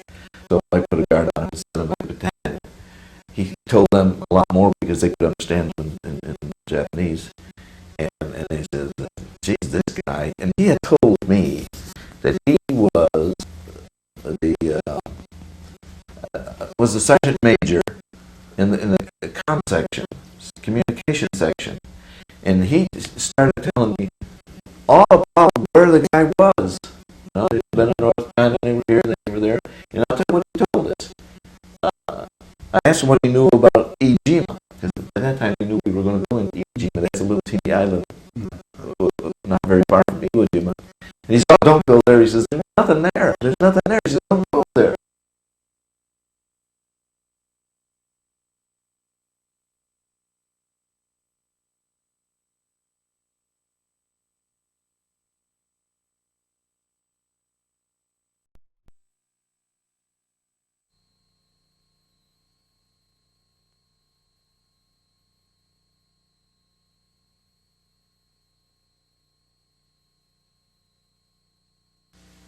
What's it say? You know Iwo that? Jima? Well, what's that mean? I don't know. How so? These are your notes from interviewing the prisoner? Yeah. Right on the back. Boy, I'd save that, Theo. That's a collector's item for your family, too. And the front, tell us what that is on the front. It says your battle orders of what date? Headquarters, 5th Marine Division, here it is, 7 March 45, top secret. What the hell are you doing with this? Withdrawal from, oh, for Christ's sake, this is an order for withdrawal from target. Getting ready to go home on March 7th. Oh, jeez, what? Premature there, weren't you? And you actually left on, when, March 26th? 2056, wasn't it? Yeah, I got aboard ship and, because the guys jumping off the end of Katano Point up here, wherever it was, Yeah. the sharks were just thick all around. And I got aboard ship out here, and one of the sailors had a great big hook, put it on a big rope, threw it over the edge, and just like that, the shark almost pulled him over the edge. Well, what was it, the 25th or 26th? I think it's the 26th. Yeah, I don't have to review notes now, I can't remember. Gee, It was. 50 years ago. Tell us No, I what can't even these remember him photographs based are. on that. Aren't you that I was talking about? Where are You these saw this, photographs? didn't you? You No, did I this. haven't seen those. Well, hold them up so the camera can see. That's typical, though, isn't it? Yeah. Yeah. Little rock. Who took these? Did you take these? Did you have a Well, who had a camera? No, I didn't. But what Caught my happened camera. was, here's what happened. When we weren't up front on our turn, let's say we had one hot day up there or 2 days, then they'd pull us out and put somebody else in, and then we would have to do stuff like this. We'd run around and blow them up. They'd send us up a whole truckload of Bangalore torpedoes and would shove them in a Okay, Well, this picture was taken out of a bunker by a photographer inside looking out through it. He wasn't out in the open taking this. He was well, we didn't go in any taking, cave. yeah. He shouldn't have. What we would do is push the stuff in, Yeah. you see, with the, Yeah. and then what we would do is blow them up by using the flame from the flamethrowers in the tanks, you see. That would go 250 yards or so, wouldn't it? About 50 50 feet, 250 feet. And what we'd do, just shoot at it and then boom, and blow it up. And these are pictures of that kind of work that we did here. You can see the smoke up there. See, we're blowing one there, and we're back here.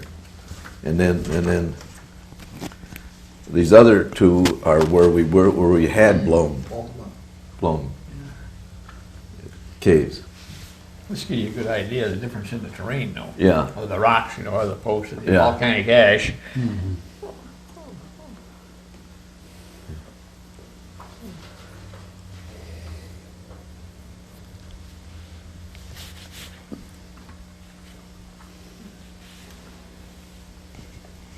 Looks just like you, Russ. Good days when it was all over.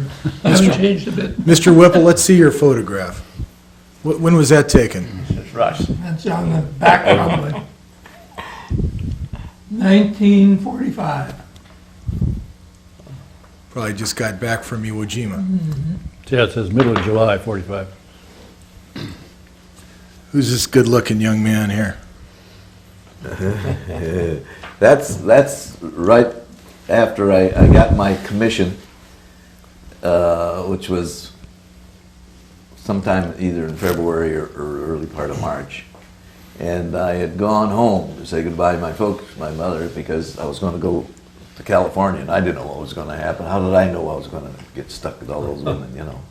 And so I had this picture taken, and I was getting on a bus in Albany on my way to my little hometown of Hoosick Falls, and the bus driver says, "What's that uniform?" I said, "How's that?" I said, "What's that uniform?" I looked at him kind of funny. He says, "Is it St. John's Academy?" He thought I was a student at St. John's Academy, and I says, "No, it's the Marine Corps." And he goes, I got the same situation. Coming from Quantico to Pendleton. I stopped in Phoenix to get a pair of shoes. They thought I was in the Salvation Army. yeah, They just hadn't seen it. they didn't even know Yeah. what the war was about. No. Did you encounter any other Japanese prisoners while you were on the island? Only the one that came up in our CP, and he was picked up almost immediately. How would you characterize the Japanese that you were fighting against? What kind of fighters were they? They're very resourceful fighters. yeah. Resourceful, very fanatic, never, of course, could they count on anything that would be normal, I guess. Hand-to-hand combat, saw very little of them except when we were shooting at them. Exactly. And- Exactly. Had no fear of anything. No. Apparently no fear, Yeah. from our point of From view. our point of view. Well, I think their belief in the emperor was such that Yeah, it was an honor you know, to- it was an honor if you got Yeah. killed. Why, you went to heaven or wherever they go. One thing we haven't brought up is, did you have any contact with any of the Navajos? in your- Yes. That was a real interesting yeah. point. That was Navajo really great. But They that couldn't was, break the code. Yeah. Well, that was mostly before we got Yeah. way up north. Yeah. But it was down here, and they were absolutely without fear. They had These were American Navajos. American Navajos. Who were in the Marine Corps. And for example, when we moved ahead, what we would have to do is get all our wire out, and then get a wire out to a platoon here, a platoon here, a platoon here, to a company out here, you see. And in addition, we had the 300s, those big Radios. radios, as well as the walkie-talkies. And you couldn't always have somebody with a big 300 on his back running down to the platoon or another company.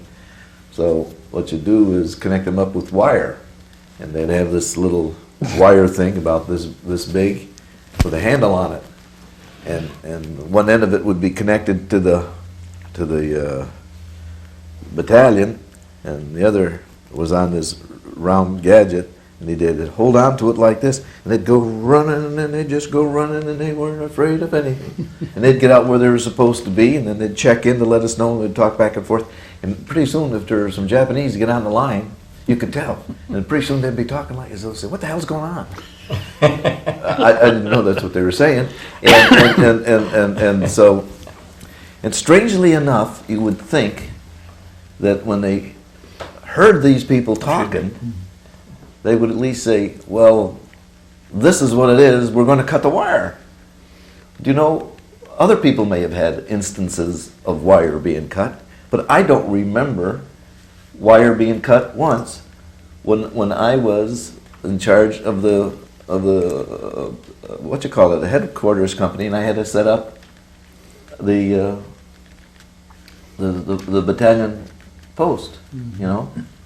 What was the wire for? Why were the Navajos involved? Well, they had, before we used Navajos, and this started way back in Guadalcanal, didn't it? Yeah.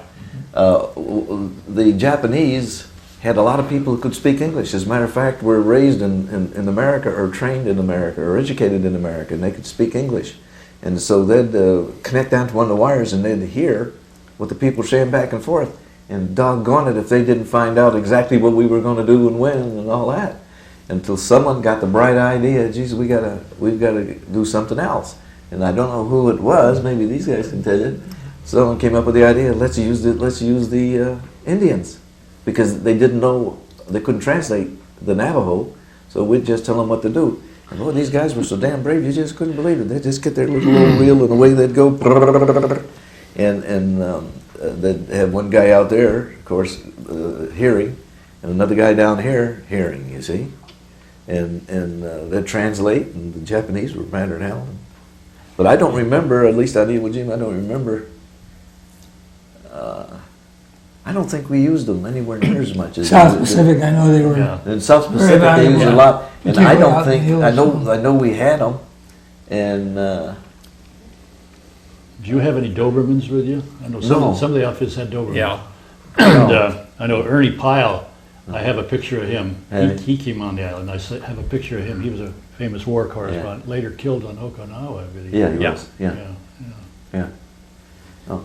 I don't even know whether we had to use those people because no, we They were. used them to sniff out in the caves for prisoners Yeah, down there. yeah. You know. But I mean, I don't. I'm not even sure. We had them, the Navajos there, but I don't know that we could use them because we weren't all that far apart, for one thing, and we would use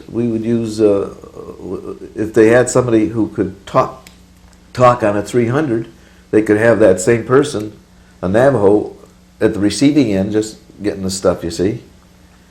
But in Guadalcanal, they had more distance, didn't they? Oh, yeah. And they had to be careful. And I don't think we had that. We're so close, Huh? we're so close you didn't even have to whisper. Yeah,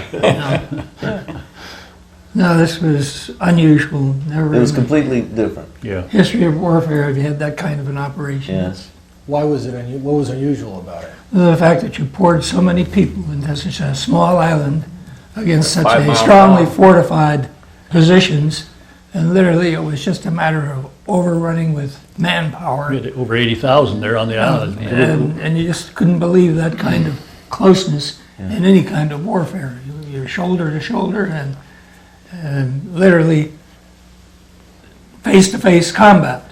You didn't have the feeling like you did it was such a contrast from the South Pacific, for example, where we were doing island fighting and where we were taking patrols and going out into the hills trying to guide ourselves in our positions primarily by streams or by hilltops and seeing literally never an opponent, Japanese, unless we were surprised by some patrol or snipers that were out there.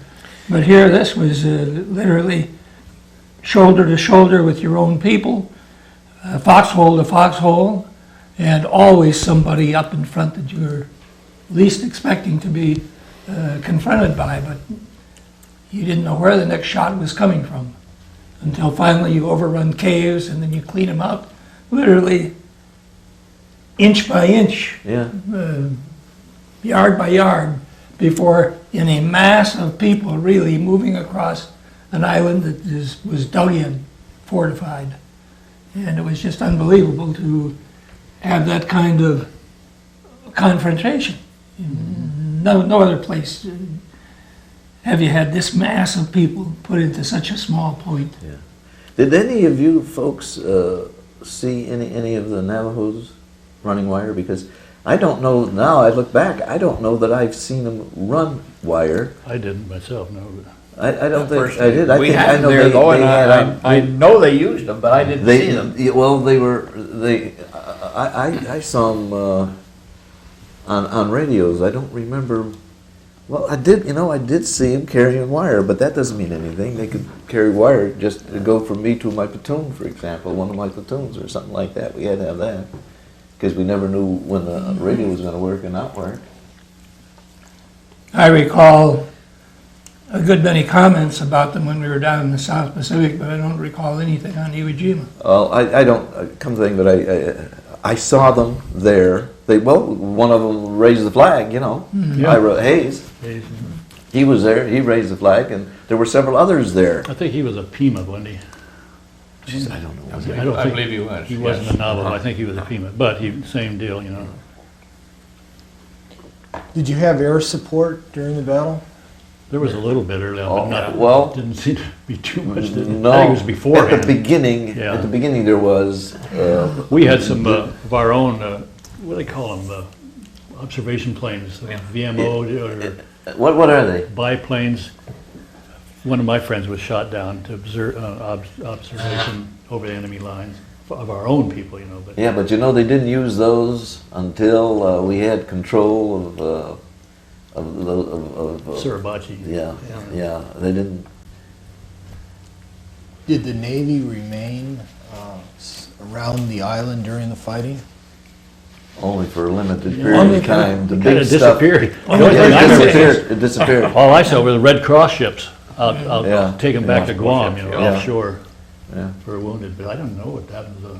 Only the first couple of days, I think, and then they little by little began to move out. Well, yeah.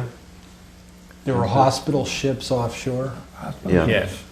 and the wounded would be evacuated out to the ships. Yeah. Yeah, that's because we had that and we're so close, and they were so close. We were I able to think they save a lot of continued. lives that way. Continued with supply ships and the hospital ships, Yeah. but battleships, cruisers, destroyers, all departed.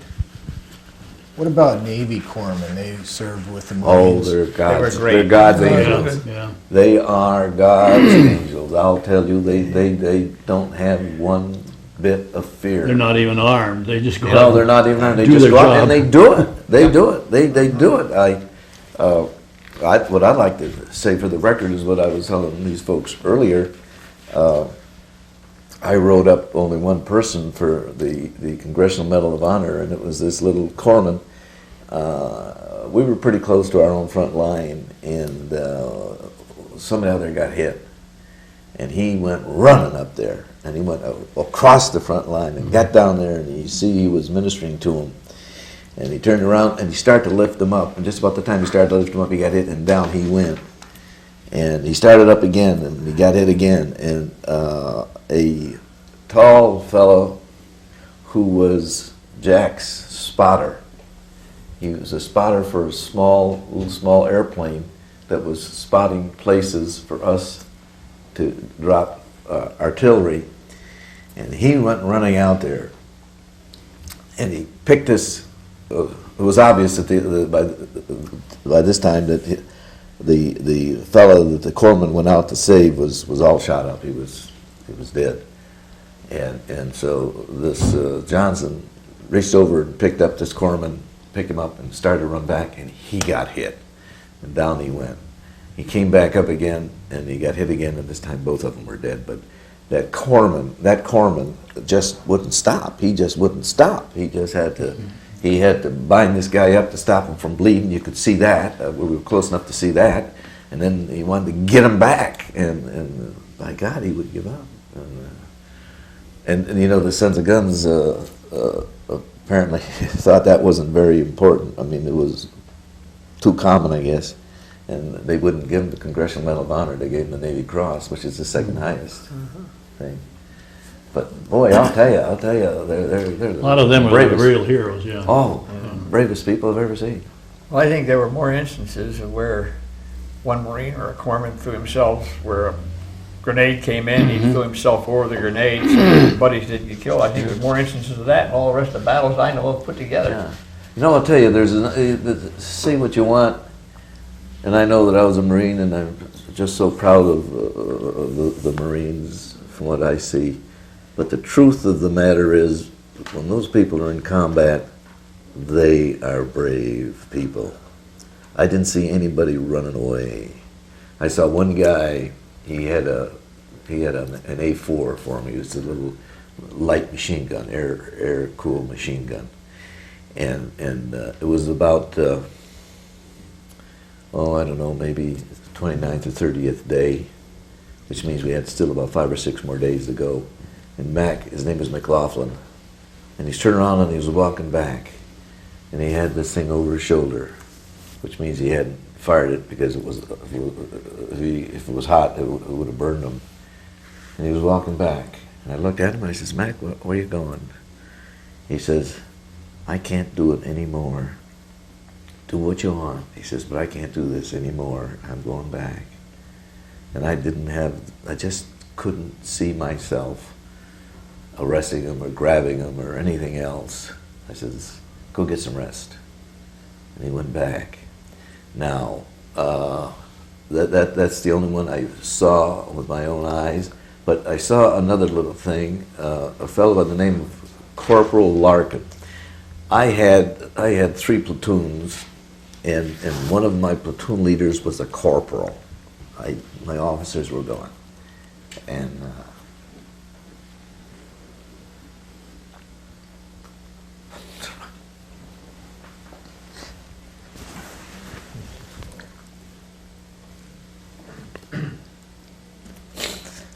I had to make him a platoon leader because we lost all the officers. And we had to jump off. So he says, all right, we go. And he jumped off. He fell to the deck and he pounded and he says, I can't do it. I just can't do it.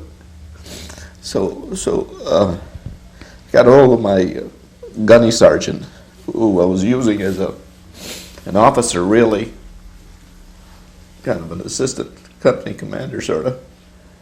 And I said, who's close to him? And he answered, and I says, go see if he's all right. And he said, he's gone. He can't do anything. So I said, will you take the platoon? And he said he would. And that was it. But those are the only 2 things I knew. I sure felt sorry for poor Larkin. It was tough to get a hold of the families. Yeah. Writing letters to the Oh boy. widows and so forth. Always got nice letters back from them. I never had to accompany or be one to go out and tell a part of the family that someone of the relatives or family was gone, but I always felt sorry for the person who had to do that. That was a Tough job. difficult assignment. I guess this is a good time to, I think, say a word of thanks for all of us. We're lucky. Oh, yeah. Because 4 of us here probably represent, I don't know how many that are gone out there, people that will never leave memory, or as is the case here, the memory of somebody that was there and is gone. And we're lucky. I don't know whether we have any way of commemorating, or maybe a word of silence or something, but how are we the lucky ones? Why? Well, you never know, but it's a case that, unless you've been there, Yeah. you can't tell. And I remember an instance, and I guess right here in Fallbrook, where I overreacted. I used to belong to the Ritchie Club. I think you all know the Ritchie Club. No. Maybe you were there at that time. I don't know, Russ. I don't think you were physically present, but they were angry at the Marines. Something had happened, and the Marines were being bad-mouthed. And we'd have our meeting, and then we'd have a little program. So I decided, well, I'm going to let them see what the Marines went through. So I got a picture of a training film on Iwo Jima, which was actual footage during the fighting. And I showed it. Better than half the people had to walk out. They got sick. They just couldn't take it. And I just cut the film off. But I didn't hear them badmouth the Marines anymore. I wasn't there. Sorry I wasn't there. We I'm had to- surprised you haven't heard of it. They were mad at me. They know what this picture is. We'll do that later. Why don't you show us I'd like this to picture see that here? one there. Oh, this, after, Point them out, Phil. Who are they? remember, yeah, well, remember I showed you this picture and it was to counterpoint. Well, actually, my only claim to fame is the fact that I was the last company commander to fight. After we finished there, then we came on back and went down below the airport, the airstrip, and that was it. But right after they declared this thing secure there at Kitano Point, General Hermley wanted us all to have our picture taken together. And this is actually the 3rd Battalion, 28th Marines, with a few people from Regiment. Let's see if I can see now. This is a fellow by the name of Parker Stortz. He was executive officer of the George Company, which was handled by Bob Carney, the admiral's son. Carney's not here. It's Parker Stortz. This is a fellow by the name of Petros, who was executive officer to the battalion commander, and he was a major. This is. Petros just died recently, didn't he? Oh, did he? Yeah. How far did he get? Major General. Major. Gee, he was a wonderful guy. Yeah. A wonderful guy. Very bright, very nice. This is myself, and then this is Liversedge, Colonel Liversedge. This was Hermley, right here, and he was the number 2 in the what you call it, the 5th Division. ADC. Yeah. This is Smoke, who was our our battalion commander. This was just a minute. This one was the company commander of I Company. Just a minute. Rice, I think. Young? Huh? Young? No. Oh, who else? No, it's not Young. Misty Rice? Misty Rice. That's Misty Rice. He was company commander of I Company.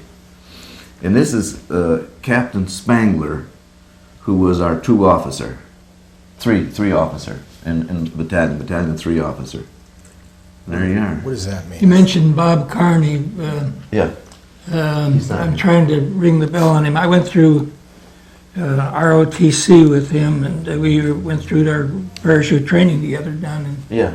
in Lejeune. But he was with us in the South Pacific with the parachute, right? Yeah, I know he was. he's- And then he and a good bunch of these other people, remember they disbanded the parachute people. Yeah. They brought them back, and a big part of them were in the 5th Division. Yeah, they used a battalion for each of Yeah, the, yeah, to form the regiments for Yeah. each of the, yeah.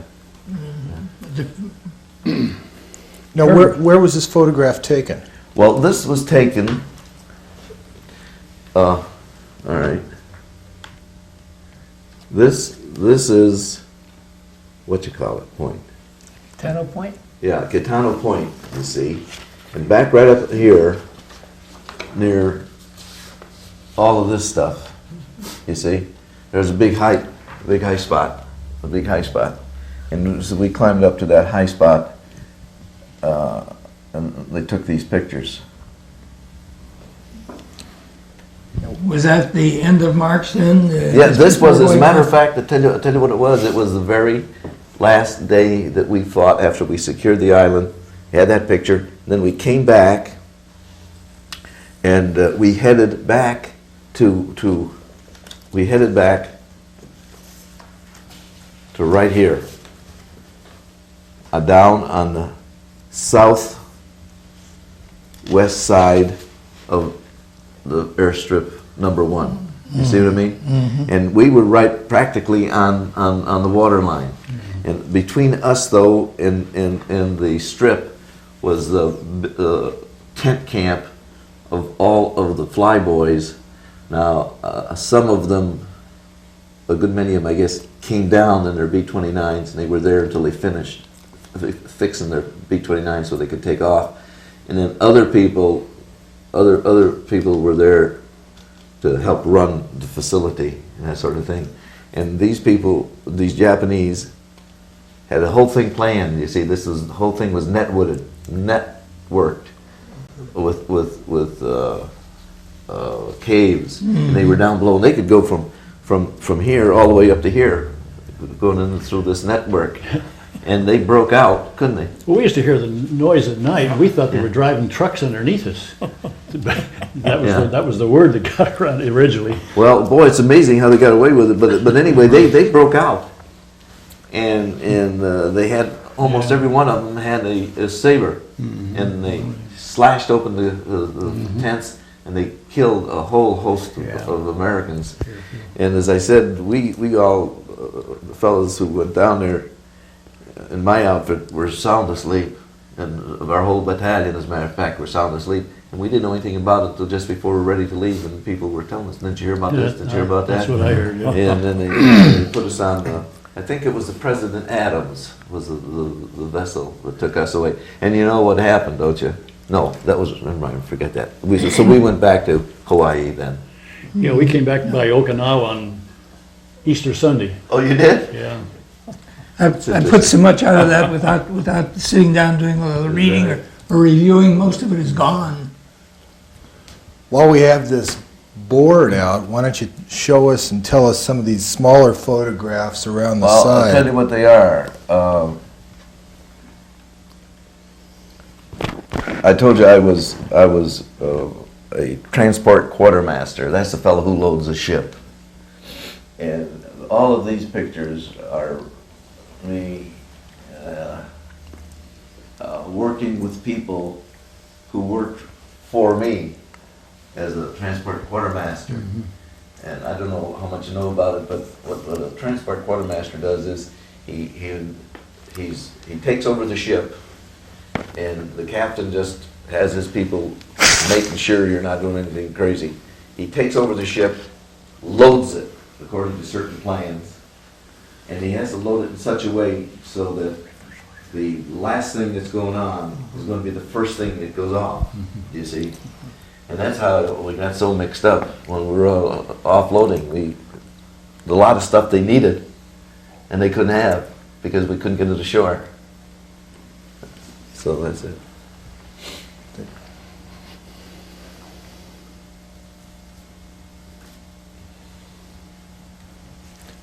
What is that aerial photograph that you're holding? This? Yes. This is a photograph of Kitano Point, and where I put, you see, when they gave me this is, they showed me, they had a map, and they showed me where my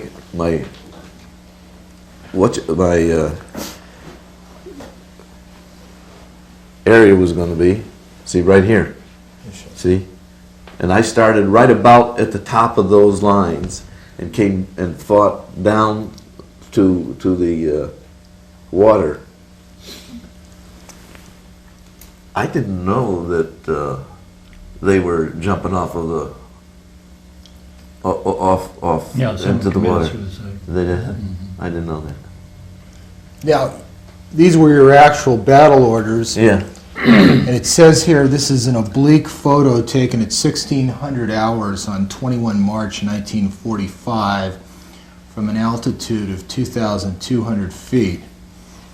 And this was given to you as part of the operation to secure that canyon? Yes, that's right. And we were the last people to actually fight before it was officially secured. And that was it. And then we came back, and an interesting thing happened. My first battalion commander was Shepherd, a fellow by the name of Shepherd. And they used to call him Old Skinhead Shepherd. I worked one day with him. Well, okay. The beginning of the operation. He actually had been replaced about March 11th or 12th, because he kept telling what you call it, the liver sage, that it wouldn't do any good. You can't have a ravine running this way and go across the fire, the enfilade fire, because it just kid you see. And so we would have this artillery roll out at about 5 o'clock, and the minute it stopped, the Japanese would ready for us, and we'd go, and they'd shoot out of the caves at us, and they'd just kill us to be hell. So finally, we had to hold it here, go around to the top of it, and go on down, you see. Well, anyway, when we had the island secured, Shepherd was given back his command, and he took charge immediately after this photograph, that big photograph. You notice he's not in it. Well, when we headed down, then he was given back his command for the purpose of taking us down to go aboard ship, you see. And that was not an indication of disgrace to him. He just thought it wasn't right to do it, and I know the Marines are supposed to do what they're told to do, but he just couldn't do it. He just could not do it.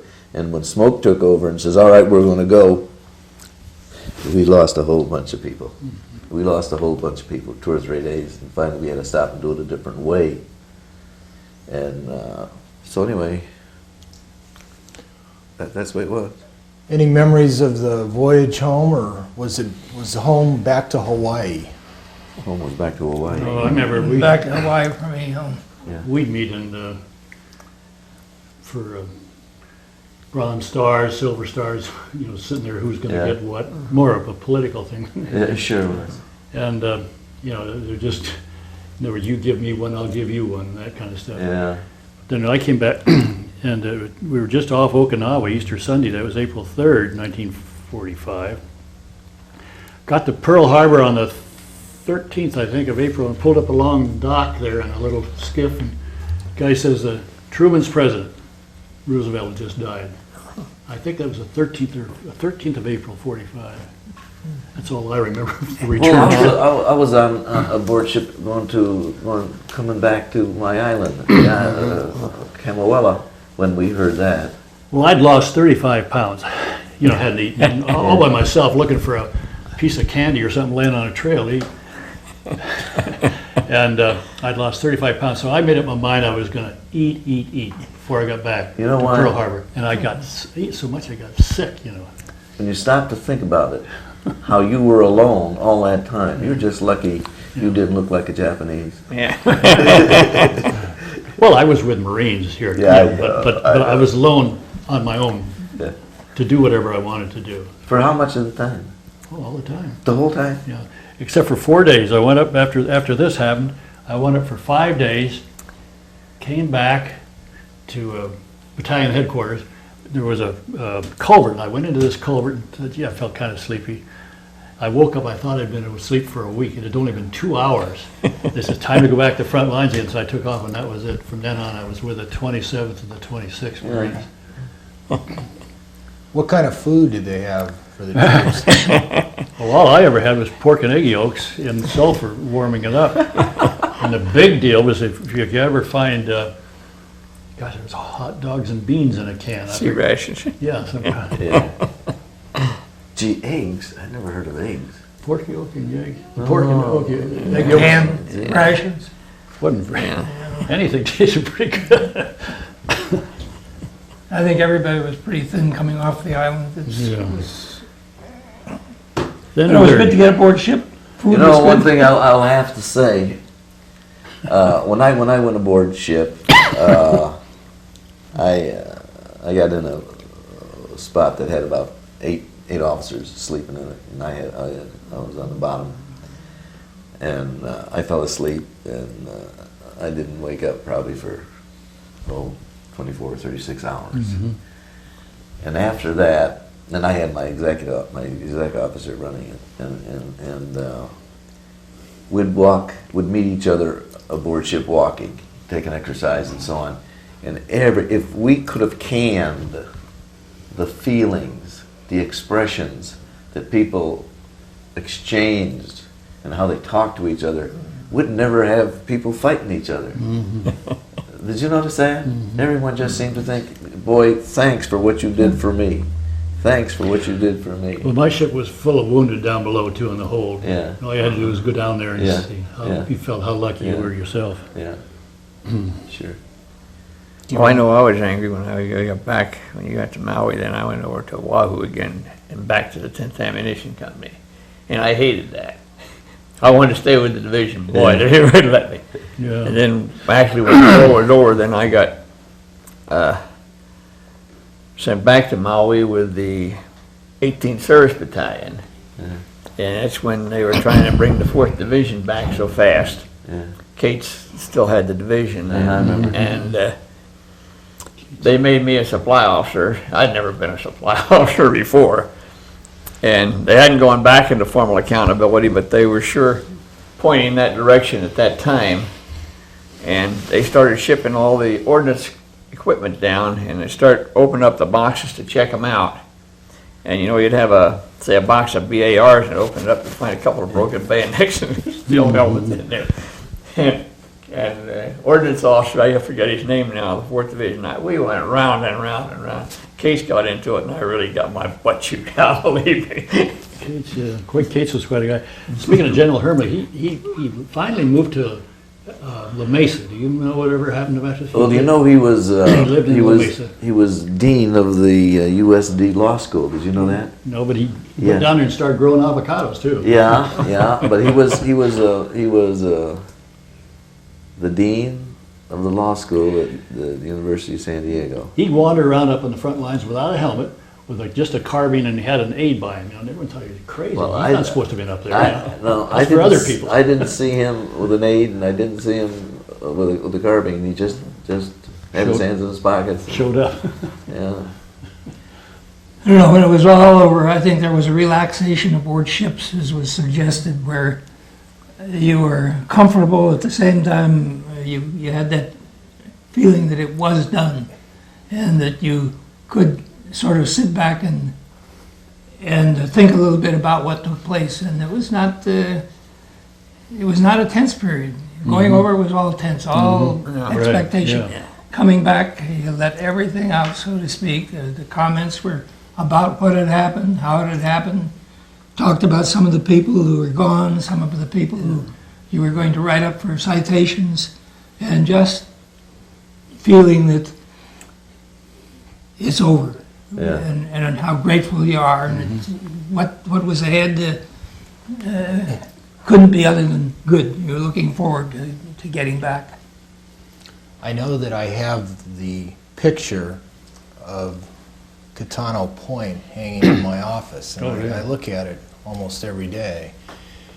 And when I feel I have some great problem, I look up at that picture, and I realize that I don't have any problems at all. Yeah.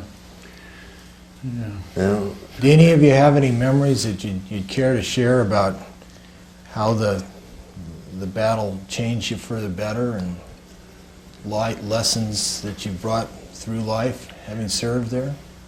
Well, I think it made a man out of everybody for sure, because you learned to roll with the punches, and also you learned that life meant an awful lot. Also, it meant that you helped your fellow man to survive too.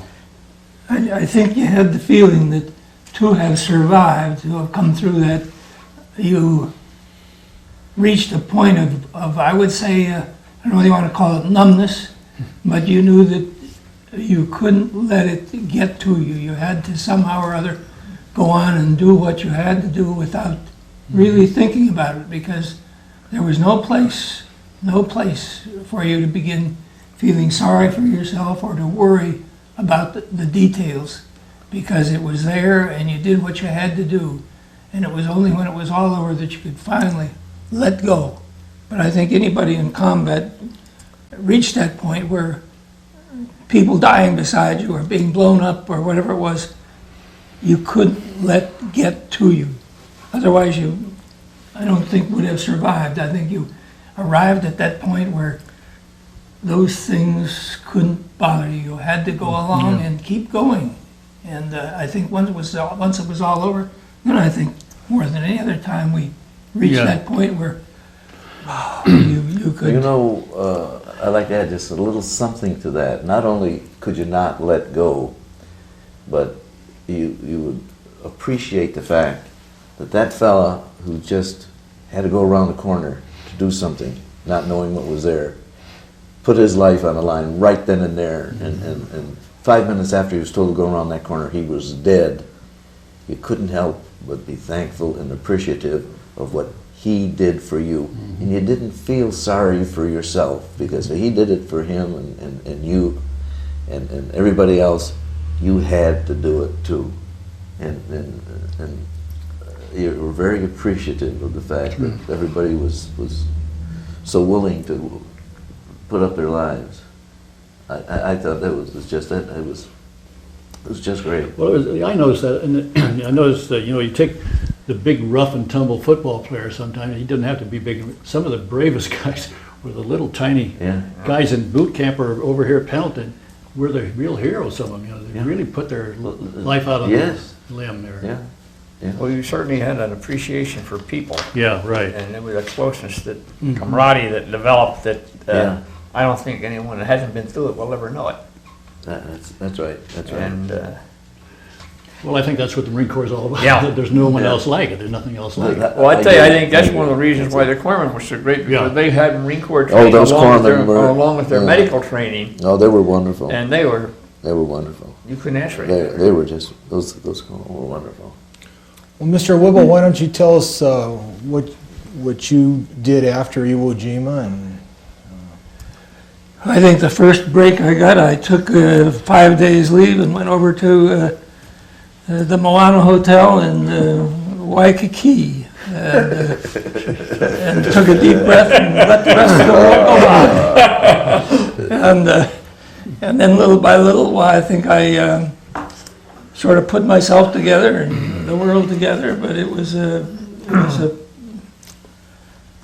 getting away from it all. And I think that ultimately I got out as soon as I could. We, of course, got ready to go back over to the occupation forces in Japan, and I think we remember well that was an unusual experience also, but it was a more relaxing experience, one that you could face and do with the kind of confidence that you didn't dwell on when you were in combat.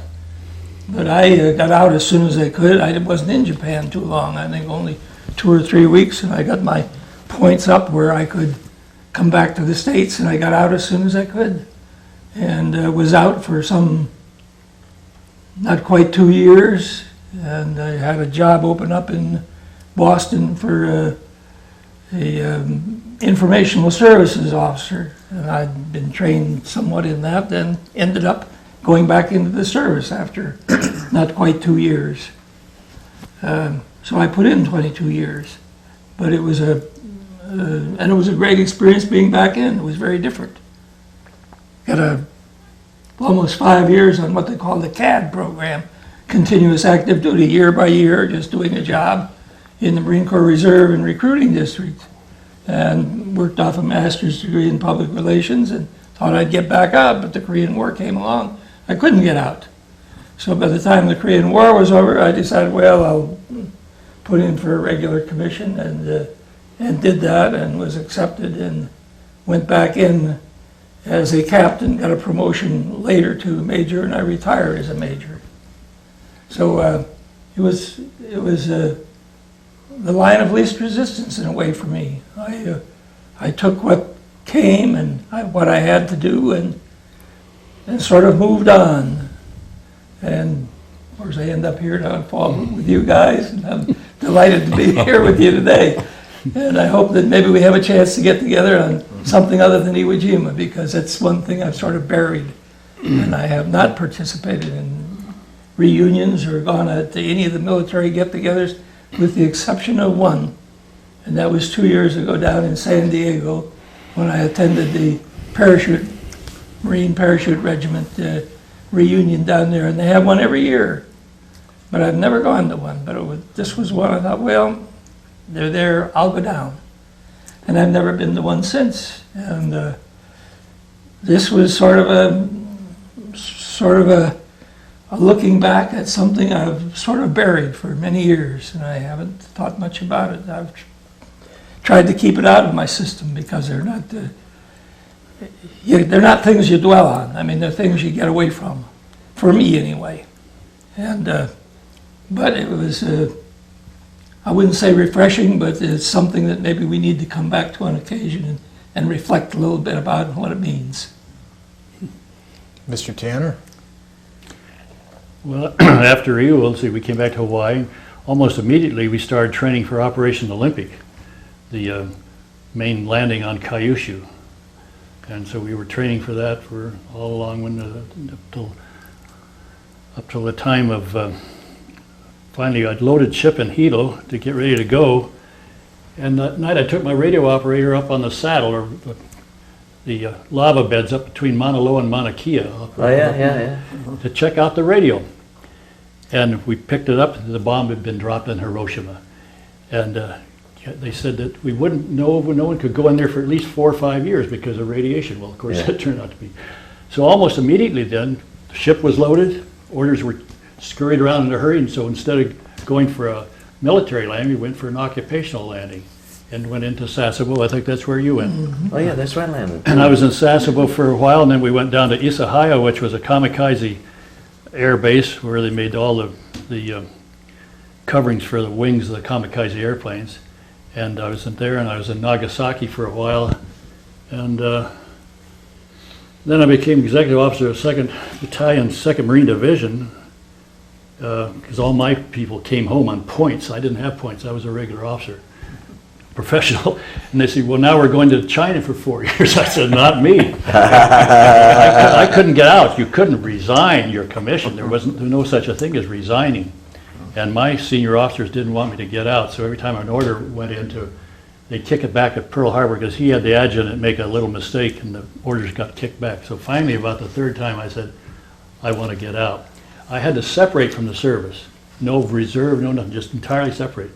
Finally, after, well, let's see, that was in July of 46, I got orders, or got word from Vandegrift, okay, so I came home, and they told me to report into the recruit depot at San Diego, and if I didn't get orders before the 4th of July, to report back again. I mean, if I didn't get my separation paper. On the 3rd of July, I got my papers separated. When was it that they said, when did Vandegrift sign? Well, it was. What month was it? It was in, well, that if I didn't get my No. separation. When did you first go out? When did he first say? Oh, heck, that was in April, 46, somewhere there. Yeah. And then after I got out of the service, I immediately wanted to get back in again. And they said, no, you'd have to go to the bottom of all the second lieutenants, and you'd lose thousands of numbers. So I forgot that. And then people, when I was in Fallbridge, said, you got to take advantage of being at the next to Pendleton, go to the PX and stuff, you know. So I thought, well, I'll go back in the reserve. I just missed it. I went back, going to go back in, and Korea broke out. I would have been battalion commander of 105 Howitzer Battalion up in Chavez Ravine, where the Dodger Stadium is today. So I got out of that. Anyway, one of the fellows that worked with you, Pete Mulroney, had Easy Battery, I think, supporting 2nd Battalion, 28th. Was there? He became commanding officer of the 12th Marine Regiment at Guam. Korea, pardon me, in Korea. So some of my friends worked with your battalions. So that's the history of mine. Mr. Well, I Haugh? covered a little bit where I went back to Oahu with the 10th and then went over to Maui with the 18th Service Battalion, and then finally when I came back to the States, and it was funny, it was 4 of us got back here at the same time, and Lou Days was he was the first lieutenant then. I don't think any of you remember him around here? Days? Lou Days. D-A-Z-E? Uh-huh. Was he a tile man? I don't know what he Maybe was. not. There was a guy But who did he retired as a colonel. Okay. I think I know. Becky Days was his I wife. think I know, yeah. Yeah, I know. I know him. Well, he was one of them that came back. We all headed east. You couldn't get a plane, you couldn't get a train, you couldn't get a bus. So we hired a car to take the 4 of us back to the East Coast. And that was quite interesting because rationing was still in effect, and we had more flat tires. We finally ended up, we'd have to cut the bead off the tires, one tire, and stuff inside of another one until we'd get to a point. And I don't remember this Indian reservation, but it was somewhere in Arizona that we stopped on because we had 3 flat tires. And these people took us in, and I've lost track of them over the years, but they fed us, bed us down, and that sometime early that next morning, the manager there, he went into town somewhere and he had connections because he came back with 4 brand new tires, and they wouldn't take a penny from us except exactly what the tires cost. Anyhow, I got back to the States there, and I went first to the Philadelphia Navy Yard. We had the disciplinary barracks there, and that closed, and then I went to Norfolk to the retraining command. And there's where I really had a scare, because I walked into that thing and he says, "You're the regimental commander." I said, "What?" "You're going to be in charge of all the prisoners." And that was a funny time, because they were running 2 or 3 escapes a week. Where was it? In Norfolk, Virginia. And Bob Hyatt was the commanding officer. And so I stayed there and I had a temporary commission until they were on the cutbacks and everything. Then I reverted back to Master Sergeant. Long about that time, I had too much time to get out, so I went to Lejeune, and the next thing I know, I'm on my way to China. And because of my ordnance background, they had some munition problems over there in Tsingtao, and that was in Westpac. So I was sent over that. I never did have a problem with any ammunition. But then I got assigned as the engineer supply officer of the 2nd Provisional Combat Service Group. And I stayed there, and I had my family over there with me. And then when the communists moved into Tsingtao, well, I put my wife aboard ship. They were fighting on the airstrip about 12 miles away. And I was in the last ship that got out. What and year was that? That was about 1949, I think it was, that I got back here in the States. And stationed here at Pendleton, we bought our stuff back, and my supply officer took off on leave, and I got stuck with disbanding the group. And that's when I got real acquainted with General Erskine, because they had the amphibious museum there, Amtraks and what have you, and the ducks sitting out there.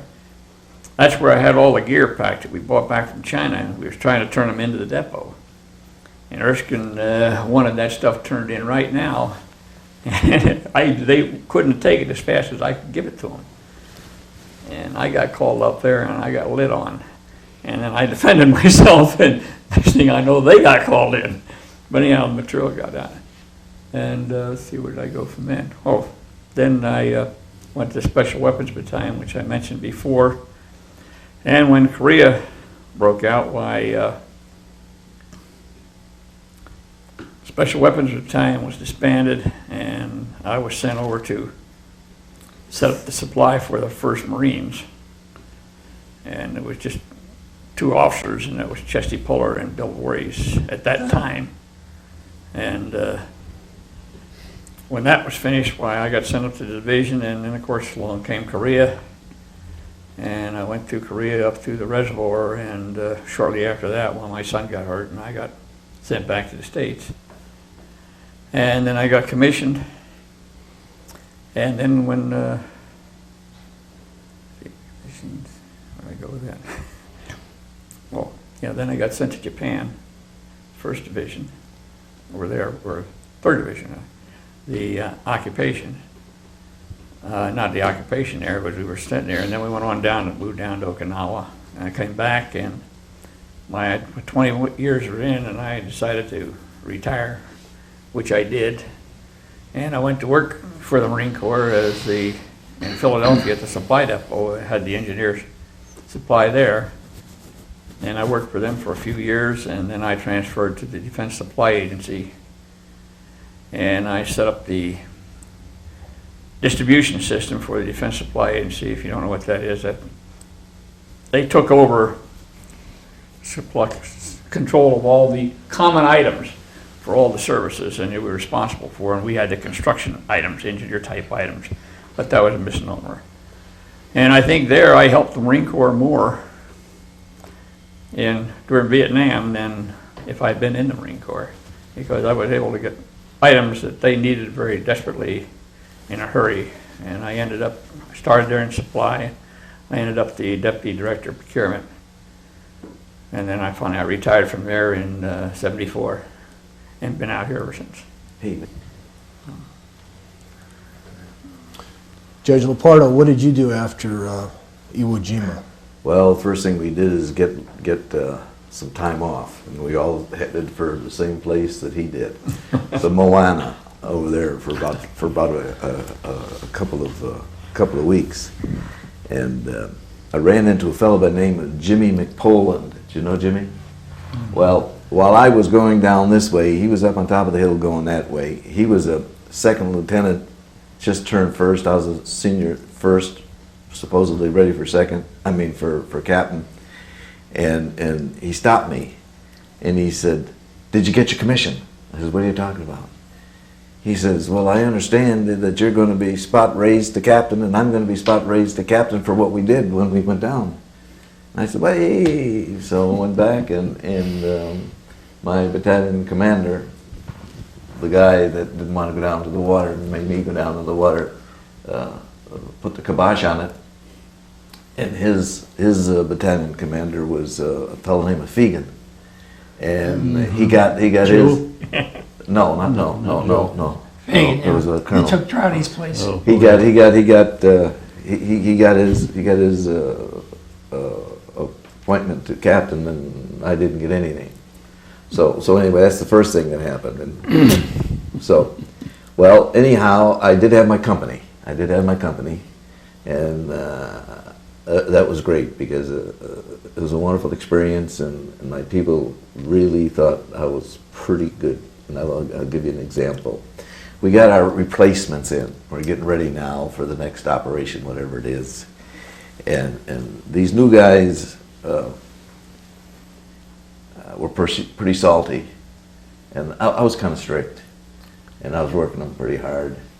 And a couple of them started mouthing off about that little pipsqueak up there in the tent, the big tent.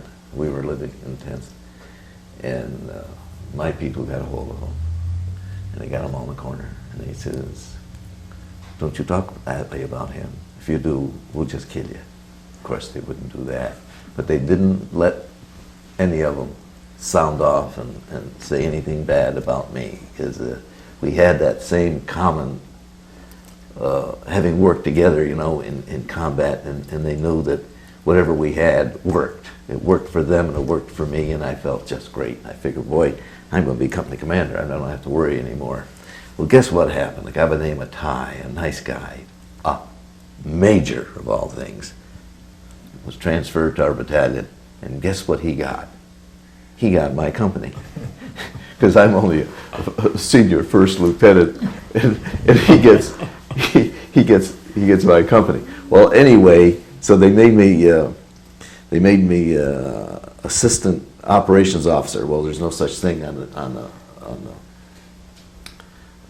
the chart, you know, that. So I ended up being the operations officer, and old Spangler had a lot of fun. Well, then they dropped the bombs, and we were told in the 3rd Battalion, 28th Marines, that we were the only battalion that was combat loaded because we didn't know whether Japan was serious or not, and we landed in Sasebo. Now, maybe, were we on the same ship? Wonder what ship was it that you and I, you know? I went to Sasebo on, gee, what was I can't remember. I know we got to the end of the harbor, opening like at Point Loma, very narrow. Yeah. And no one knew how to get in there. They sent out a pilot for us. Yeah. Well, this guy's expendable, you know. So as we went through the area, we kind of held our breath, and we finally got inside. There were ships all around, Japanese ships. But I don't know. We were there the first day, I know, and then we had to go in and be some warehouse. Were there a lot of Japanese around? Yeah. Well, then you must have gone on you must have landed either before we did or after we did. We were the first group that went through. I know. Because when we went in, all we saw was those great big 16-inchers on the pier there. Yeah, I remember that. Remember that? Yeah. And Guns. no people. No. Huh? 16-inch Yeah. guns. Yeah. The No great big people ones. till we got on shore. Then there were some. Yeah. No, well, I'm trying to say this. There weren't any. When we went in, there were no Japanese on the dirt, on land. None, for about 2 or 3 days. And they started coming out of the hills. So I was just wondering. Well, anyway, I guess we weren't the only people then that were loaded. Well, Now, this is on mainland Japan. Yeah. And about Kyushu. and about when did you show up? September, huh? Yeah, 14th or somewhere along there. Something like that in September. And our battalion was stationed there in Sasebo, or whatever they call it. And then they moved us up to Fukuoka. And then out of Fukuoka, they sent us up to the men's club up in Moji. And we were in charge of all of their high power stuff, their electric lights, and you know, all that stuff. And the battalion commander, by this time it was Smoke again. He didn't do very much, but have a lot of fun. And the operations officer, he was having a lot of fun. And they said, let's make Lopardo do it. So I was the guy who had all the work to do, and we had some very interesting experiences up there. And I want to tell you the funniest one. We had a guy named Schmidt.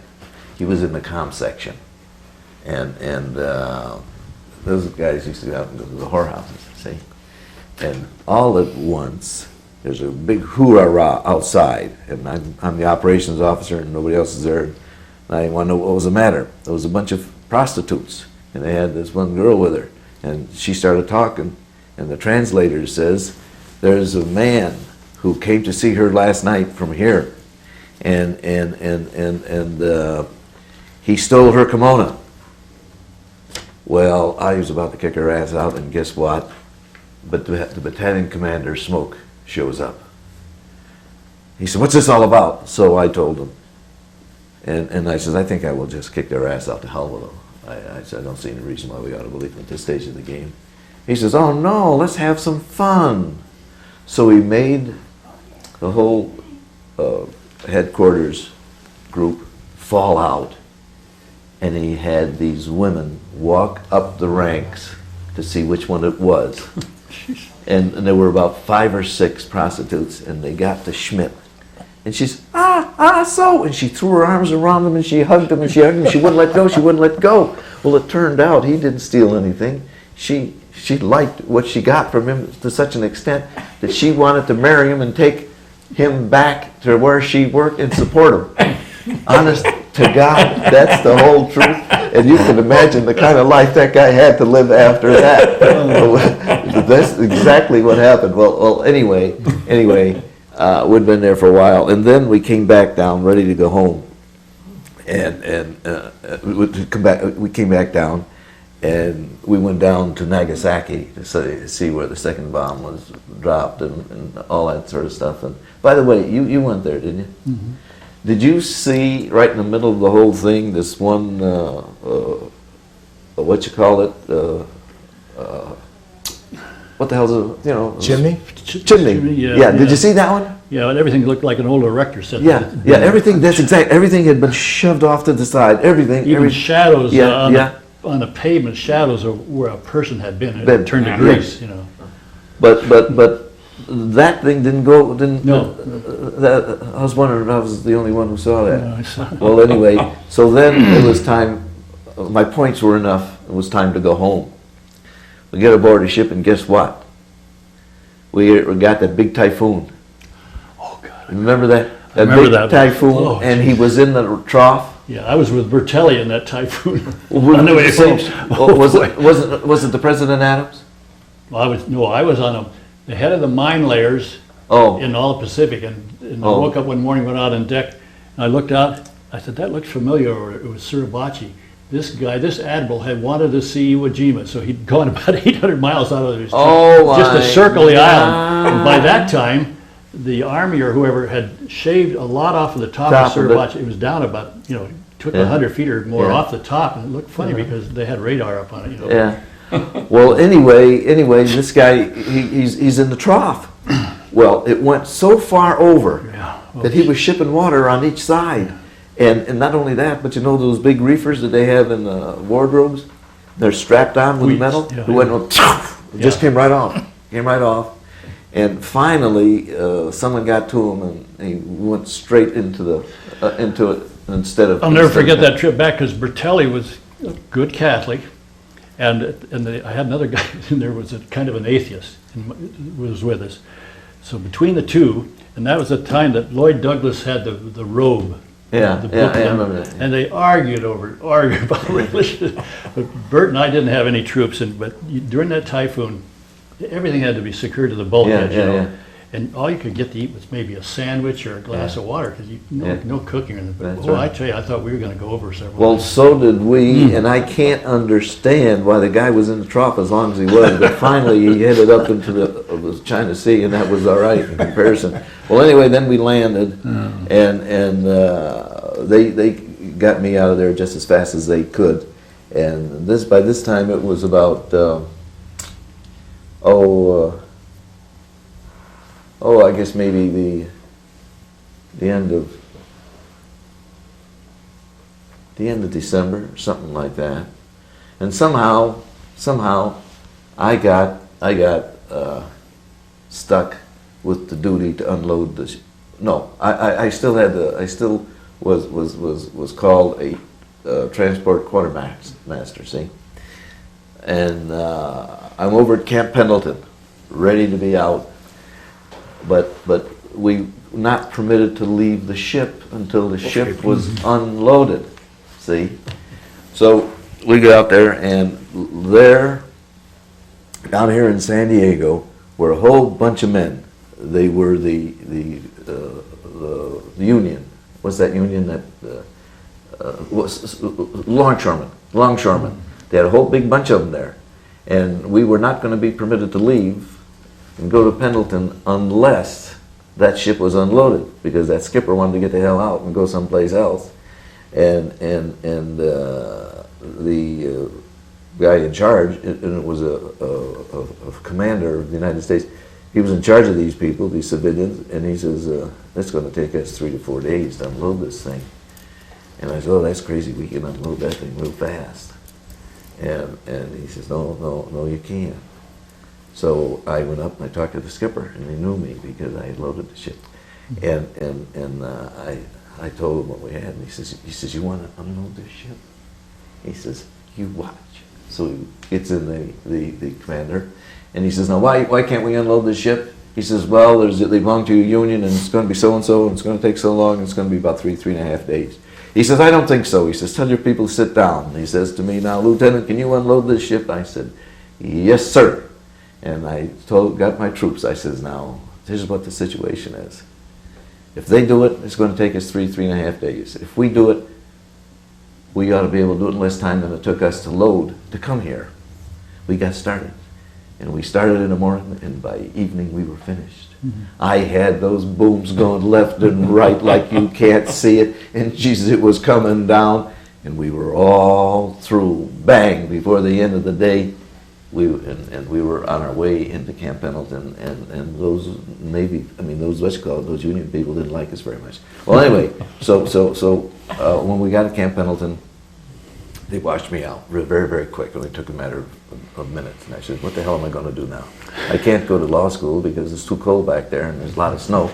So I decided to go over to SC and see if I couldn't get a master's degree in international relations, because I thought that I had taken several languages and I could handle them pretty well. And I thought it'd be a nice idea. Then I could go back to law school and take international law. And between having a master's from SC and international law from Harvard, why, that'd be great, you see. So I said, how long is it going to take? And he says, oh, a year and a half residence. And I said, oh, geez, I got to go back to law school. And I said, in September or October, I can't do that. And they said, well, that's what you have to do. You got all these subjects you have to take. Well, guess what? Just by chance, the stuff that I had to take, the courses I had to take, I could take in the daytime and then the nighttime, and I could get everything done in 9 months. I could take double courses, take all day courses and all the night courses, see?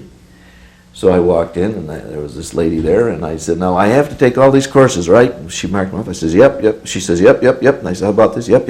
And I says, if I take all those courses, then I can get my master's, can I? She says, yep, and she signed me up. Yes, sir, boy, and that was it. And I got the GI going, and so I got started. Nobody knew that I was taking a double course. All day and then all night. And God, I didn't have any trouble at all. And so they found out that I was doing a double course, and I can't do that. And I says, oh, you promised me, and I've been taking all of these courses, you got to do it, and I'm going to go back to Harvard Law School in October. I says, or September, October, I says, you got to let me do it. And so they said, well, don't tell anybody. So I finished my courses, but guess what? My thesis was going to be the development of international understanding through the use of the U.S. radio. And that's that radio program we had going to all the countries, remember? Yeah, I can't remember now. And the OWI was running it. Well, what happened was this. I had for my thesis, I had the part before the war, and I had the part after the war, but I didn't have what the OWI did. So they promised me at SC that if we wrote to the OWI with their influence, that I would get that material. So I wrote to them, and they said, oh, we've shut down the OWI. The State Department has it. And so I wrote to the State Department. The State Department says, oh, that's classified stuff. We can't let you have it.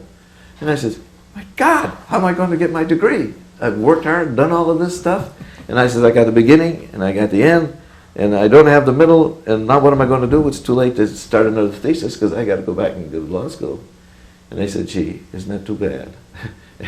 and so I never got my master's degree, but I finished all of the requirements and everything else. Well, then I went back to law school, and that was a factory by this time. Everybody, all the GIs were there, and it was just completely different from what it was back in 1941 when I first went there before the war. And so I went back and started in I think it was either late September or early October, and that is 1966. No, not 66. That's crazy. 1946. 46, isn't it? Yeah, 46. January 46. I got back. So I started in September or October of 46. And in September of 48, I had gone through 2 years of law school. And so I graduated in September, and I came out and I got a job here in LA practicing law. Mm-hmm. And then here I am. I practiced in LA for 13 years, and then I came down to Escondido and I practiced there for 10 years, and then I was a judge from 1971 until 1987, and I've been a rent judge ever since. Rent judge. So that's what happened. Let me just ask you a few memories of the occupation of Japan. What did you think of the Japanese people after the war? Well, I think I must have been in a different typhoon than you, because I came home after you did. Oh, So- you did? I came home. I landed in December of. Was it 45? No, I came home in spring of 46. Oh, But we got okay. into the same type of typhoon. All right. Well, let's see, I was in Sasebo at the Hui powder dump is called, and we'd take all the ammunition back in caves, put them on pallets and load them up on ship and take them out to sea and dump them. That was one of our big projects. Also in that Spearhead book there, or wherever it is, in one of the sections on the occupation, there's a picture of a fellow, he's a Swiss watchmaker down in Nagasaki. His name was Zillig.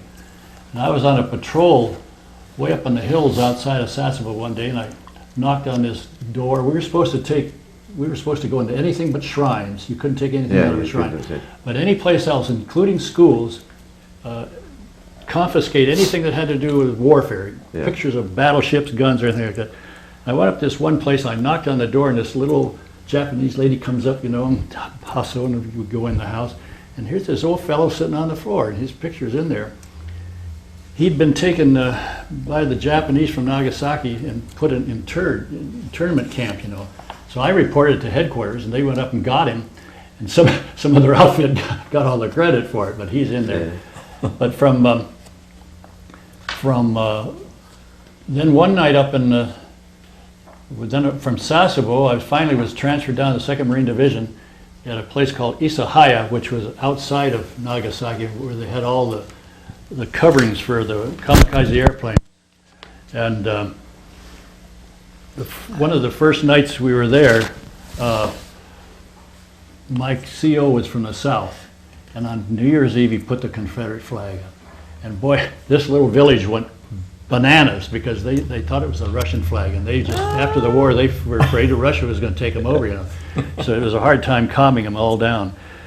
Then I got appointed to a board of investigation by the commanding general to investigate a loss of a amphibious duck carrying beer from south of towns in the southern part of Kyushu, most southern part of Kyushu, over to an island. It never arrived on the other island. And there were 7 men in it. One fellow washed ashore, all bitten up by fish, The others never knew what happened. So I was headed up to do that. And I went down to this island, and of course the Japanese police were not very cooperative. In fact, this was right after, close after the end of the war. And we were down there for, it seemed like months. And then finally I was head of the board of investigation. Then I became the recorder of the board, where I'd ask a question that I answered, and I had to write it down while doing everything, And so then we finally had to. It turned out that one of the Marine officers on this boat that went over became a defendant because he didn't have anyone put life jackets on, and they all went down, and they were afraid to go down and look around because of mines still in this area. And so finally they concluded that it must have been a what do you call it? Not a whirlwind, but a Typhoon? Well, no, that sucks you down, I don't know. Whirlpool, yeah. Anyway, so then I had to spend days and days in Nagasaki drawing up all the reports to go to headquarters, because it became a very involved thing with family and everything else. Why did this happen? And to this day, no one ever, I've got all the transcripts at home. They're this thick, very interesting to read. But so that was about my experience in Nagasaki, was spending so much time there, Was there any fear of radiation at that point in Nagasaki because of the There bomb? could have been, but no one thought about it until this day. My wife still wonders, because the effects were, I went into several hospitals, and you know, all the little kids were all bandaged and bound up, you know, and this, and then you, as I said, you could still see the outline of a person on a cement sidewalk or things like that where they'd been. People. My experience was rather brief there. I had points, so I was there for a small time in Nagasaki, as a matter of fact, as a senior patrol officer, and I had my headquarters there in the police chief's office. They were very cooperative. They bow and bend and bring tea in on the hour, and I would take my patrols and go out and through the streets and make sure that the Marines were behaving themselves and made sure that the curfew was enforced and that they were back where they were supposed to be at night. Of course, there were always some to swim across the river and get in. For the most part, I didn't have any specific occasions to apprehend anybody. And the people, as I saw them, were very, very pleasant, very nice, trying to please, do what they could do to make things work out well. And my impression at that time was they were very submissive and very willing to do what they had to do. And no unusual experiences that I could report. I was glad to leave on time, and I was given a rifle at the time I left, and while I was back with the battalion, why we did a great deal by way of reviewing the equipment that was being disposed of, including the weapons, which we received one when we went out. And I think it was just a very pleasant experience with the Japanese at that time. Different way of life. And all very submissive, all depressed. Yeah, I wasn't in the occupation. Oh, you weren't? And Well, I forgot to tell you something. When we were on Iwo Jima, all I could think of is we've got an adversary here that we don't see 90% of the time. Oh, we might see a few of them, but you don't see them very often. And all I could think of is we've got to kill as many as we can, as fast as we can, so we can get the hell home. And that's all I could think about. And I was wondering, what kind of an experience was it going to be in Japan? I didn't have any idea. Well, after I got there and I saw how they cooperated, and I ran into so many American Japanese who were over there, like Mary Yamaguchi, who used to work for Ito's grocery up in Glendale, and so many other people, that I got to respect them, because though they fought as hard as they could fight, and they sure tried to kill us, and they didn't like us very much, the fact remains they were keeping their bargain. No riots, no anything. Boy, it was just fine. And I was very glad to have that experience at the end of the war, because I would have had a very, very bitter feeling about them. I had a good experience with it too, except for some young people. I had my Jeep, and I'd get out my little dictionary, trying to find direction to somewhere, and I'm trying to get Japanese out. And they'd laugh, you know, pretty soon they'd come back, oh, so you go down there 1 block and turn to the left. But, you know, I said, why didn't you tell me that in the first place? Well, I was lucky. See, I'd like to say and tell one thing about what happened to me in Los Angeles. Well, after I came out and started to practice law, the war started. I mean, the Korean thing, you see. And I said, what the hell am I going to do? I was a major in the reserve, and all of my buddies who had stayed in the active reserve were going out, but I was, they were looking for people. So I decided to call, and the fellow who was in charge of Los Angeles area was Skinhead Shepherd, the guy who had been my commander, and I identified myself. He said, oh, what do you want there, Lopardo? And I says, well, I said, I'm practicing law now, and I'd like to have my number changed to law instead of infantry. You know, Jesus, one thing I didn't want to do is go out there and fight in the dirt. So he says, oh yeah, well let me just tell you something there, Major Lopardo. It so happens we know what you can do in war, but we don't know what kind of lawyer you are. Well, that's like hell, because he had me doing all kinds of court-martials left and right all over the place. But anyway, that's what he said, and he says, no, that's what you're going to be. Well, God, I said, that's terrible, because all my friends were going overseas, you know, just left and right. And anyway, I decided to find out. He says, by the way, I says, what's my what you call it? What do you call those numbers? MOS. What's my MOS? He says, just a minute, I'll find out. He says, you're such and such. And guess what I was? Radiological warfare. And guess how I got that? Well, when I was at Camp Pendleton waiting to get into an outfit, they decided to send 30 of us up to a chemical warfare school at Camp Beale outside of Marysville. And so when I was getting out, since I didn't have a company and they didn't have a TO for an operations officer, they had to find something for me to put there. So it says, hell, look at this. Radiology and chemical warfare. Boy, that's what we'll make. And that's what they made me. See? Okay. Now, when I found that out, I says, oh, this is just great. So I decided, I waited a couple of days, and I called back up there, Skinhead's place. And I said, I says, I've got an MOS in here, and I'm just wondering what my chances are if I can, I'm going to be lucky enough to be able to get into this thing. I says, so I told him. And he says, let me see. He says, oh, there's not a chance in the world, he says. Good God, you've already got the rank of a major. What are they going to be using? Hell, we've got so many of these people who are doing this already for regiments and what you call it? What the hell? What's next above? That's one thing. Battalion? Huh? Brigade? Division. Jeez, wait till you guys get old. Well, then he says, we've got so many of these people here, he says, that there's no way in the world we'll ever call you. You just go sit on your fanny and cool off. There's no way in the world. I said, oh, gee whiz, isn't that a shame? And that's why I didn't get to go, and everybody else did. Go to Korea? Yeah, that's why I didn't get to go to Korea.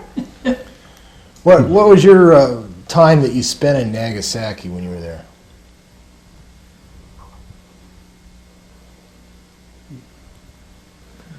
Oh, we used to drive around, go down and see this stuff, and I used to go into hospitals and talk to the doctors and see these people and all, and geez, I don't know how long, Steve. I really don't know. Let me ask the four of you a question. You fought on Iwo Jima against the Japanese, and three of you were in the occupation forces, and several of you visited Nagasaki. Was it necessary to drop the bomb to end the war? I want to say yes in a hurry. Yeah. You damn right. I think there have been at least 150,000 of us killed. Oh, more than Well, that. they figured 1 million casualties. We I had what I called a fellow that when I was in Isuhaya, this kamikaze air base on Kyushu, he was a Japanese Royal Marine. They had to be 6'2" or above, and he was a big sucker. And he'd been the official beheader in Manchuria. And it finally turned out, I got talking to him, he had a mortar platoon which was going to be on the beach defending the same beach that my little outfit was going to land on. And that was when I woke up in a sweat one night dreaming about this guy, and I got up looking around since he told me about his official beheader, God, and I think those hillsides were so, terraces that they could just shoot down on you, much more than Suribachi. Much more than anything they had in Europe. And everywhere, I went into schools, and little kids over in the corner of kindergarten had these alley-oop clubs with these big spikes on them. All the kids in grammar school, everyone was ready to fight. Oh, yeah. And, What do you think the last guy? No question. There Okay. was nothing that was so great when we heard, and we got up in the middle of the night when the atomic bomb was dropped, and everybody literally among our battalion was up to celebrate. And I know we had Coca-Colas and we had rum and Coca-Cola. And you know what? We looked forward actually to the occupation. When I was in Japan too, I did go down, and I don't recall what I saw in Nagasaki or Hiroshima, but the leveling of that, in spite of the fact that it was leveled with the exception of those few chimneys and one thing that are sturdy enough to withstand it. But I think without the atomic bomb, we never would have had that feeling of submission that we needed to eliminate. We wouldn't be here today if it hadn't Well, been. we wouldn't be here. I'll tell you something else too. If you look at the amount of ordinary demolition bombing that we were throwing at the Japanese and the Germans and so on, and saw how much we destroyed with demolition bombing, and how many people we killed, and how damaged they were who weren't killed, and they compare that to the bomb, it's really a lot worse than the bomb. It's a lot worse than the bomb. What difference does it make if they use demolition bombing to kill 1 million people over a period of 6 months, or if they kill the same number of people in 15 minutes with All the incendiary bombs in Tokyo alone were just bad. Yes, and it was a terrible That thing. wasn't a net bomb. Well, that's one thing I'll have to say. One of the things that I was impressed by was the fact that the people would when they first saw us, would go, ooh, ooh. They were afraid of those bombs coming over every night and dropping, every night and dropping, every night and dropping. And so I was telling you about Mary Yamaguchi, who was from Glendale, and I talked to her about this, and she said, actually, this was so bad that I think if this war didn't end within 6 months of when it did, everybody would be crazy in these areas where you were dropping these bombs. People were just they were just The demolition bombs. yes, the demolition bombs. Yes, and then they said, gee, you could drive for miles and see all of these cities burned and destroyed, and every night the airplanes, every night. Am I right? This is these people who say we should have done. They don't know what they're talking about. That's about all I can say. Before we close, anyone have any other memories of Iwo Jima they'd like to share? Oh, except I'm glad I met these guys again. It's great to I'd like to say I appreciate being a part of this today. yes, it's a great idea. You Dots if I had a choice.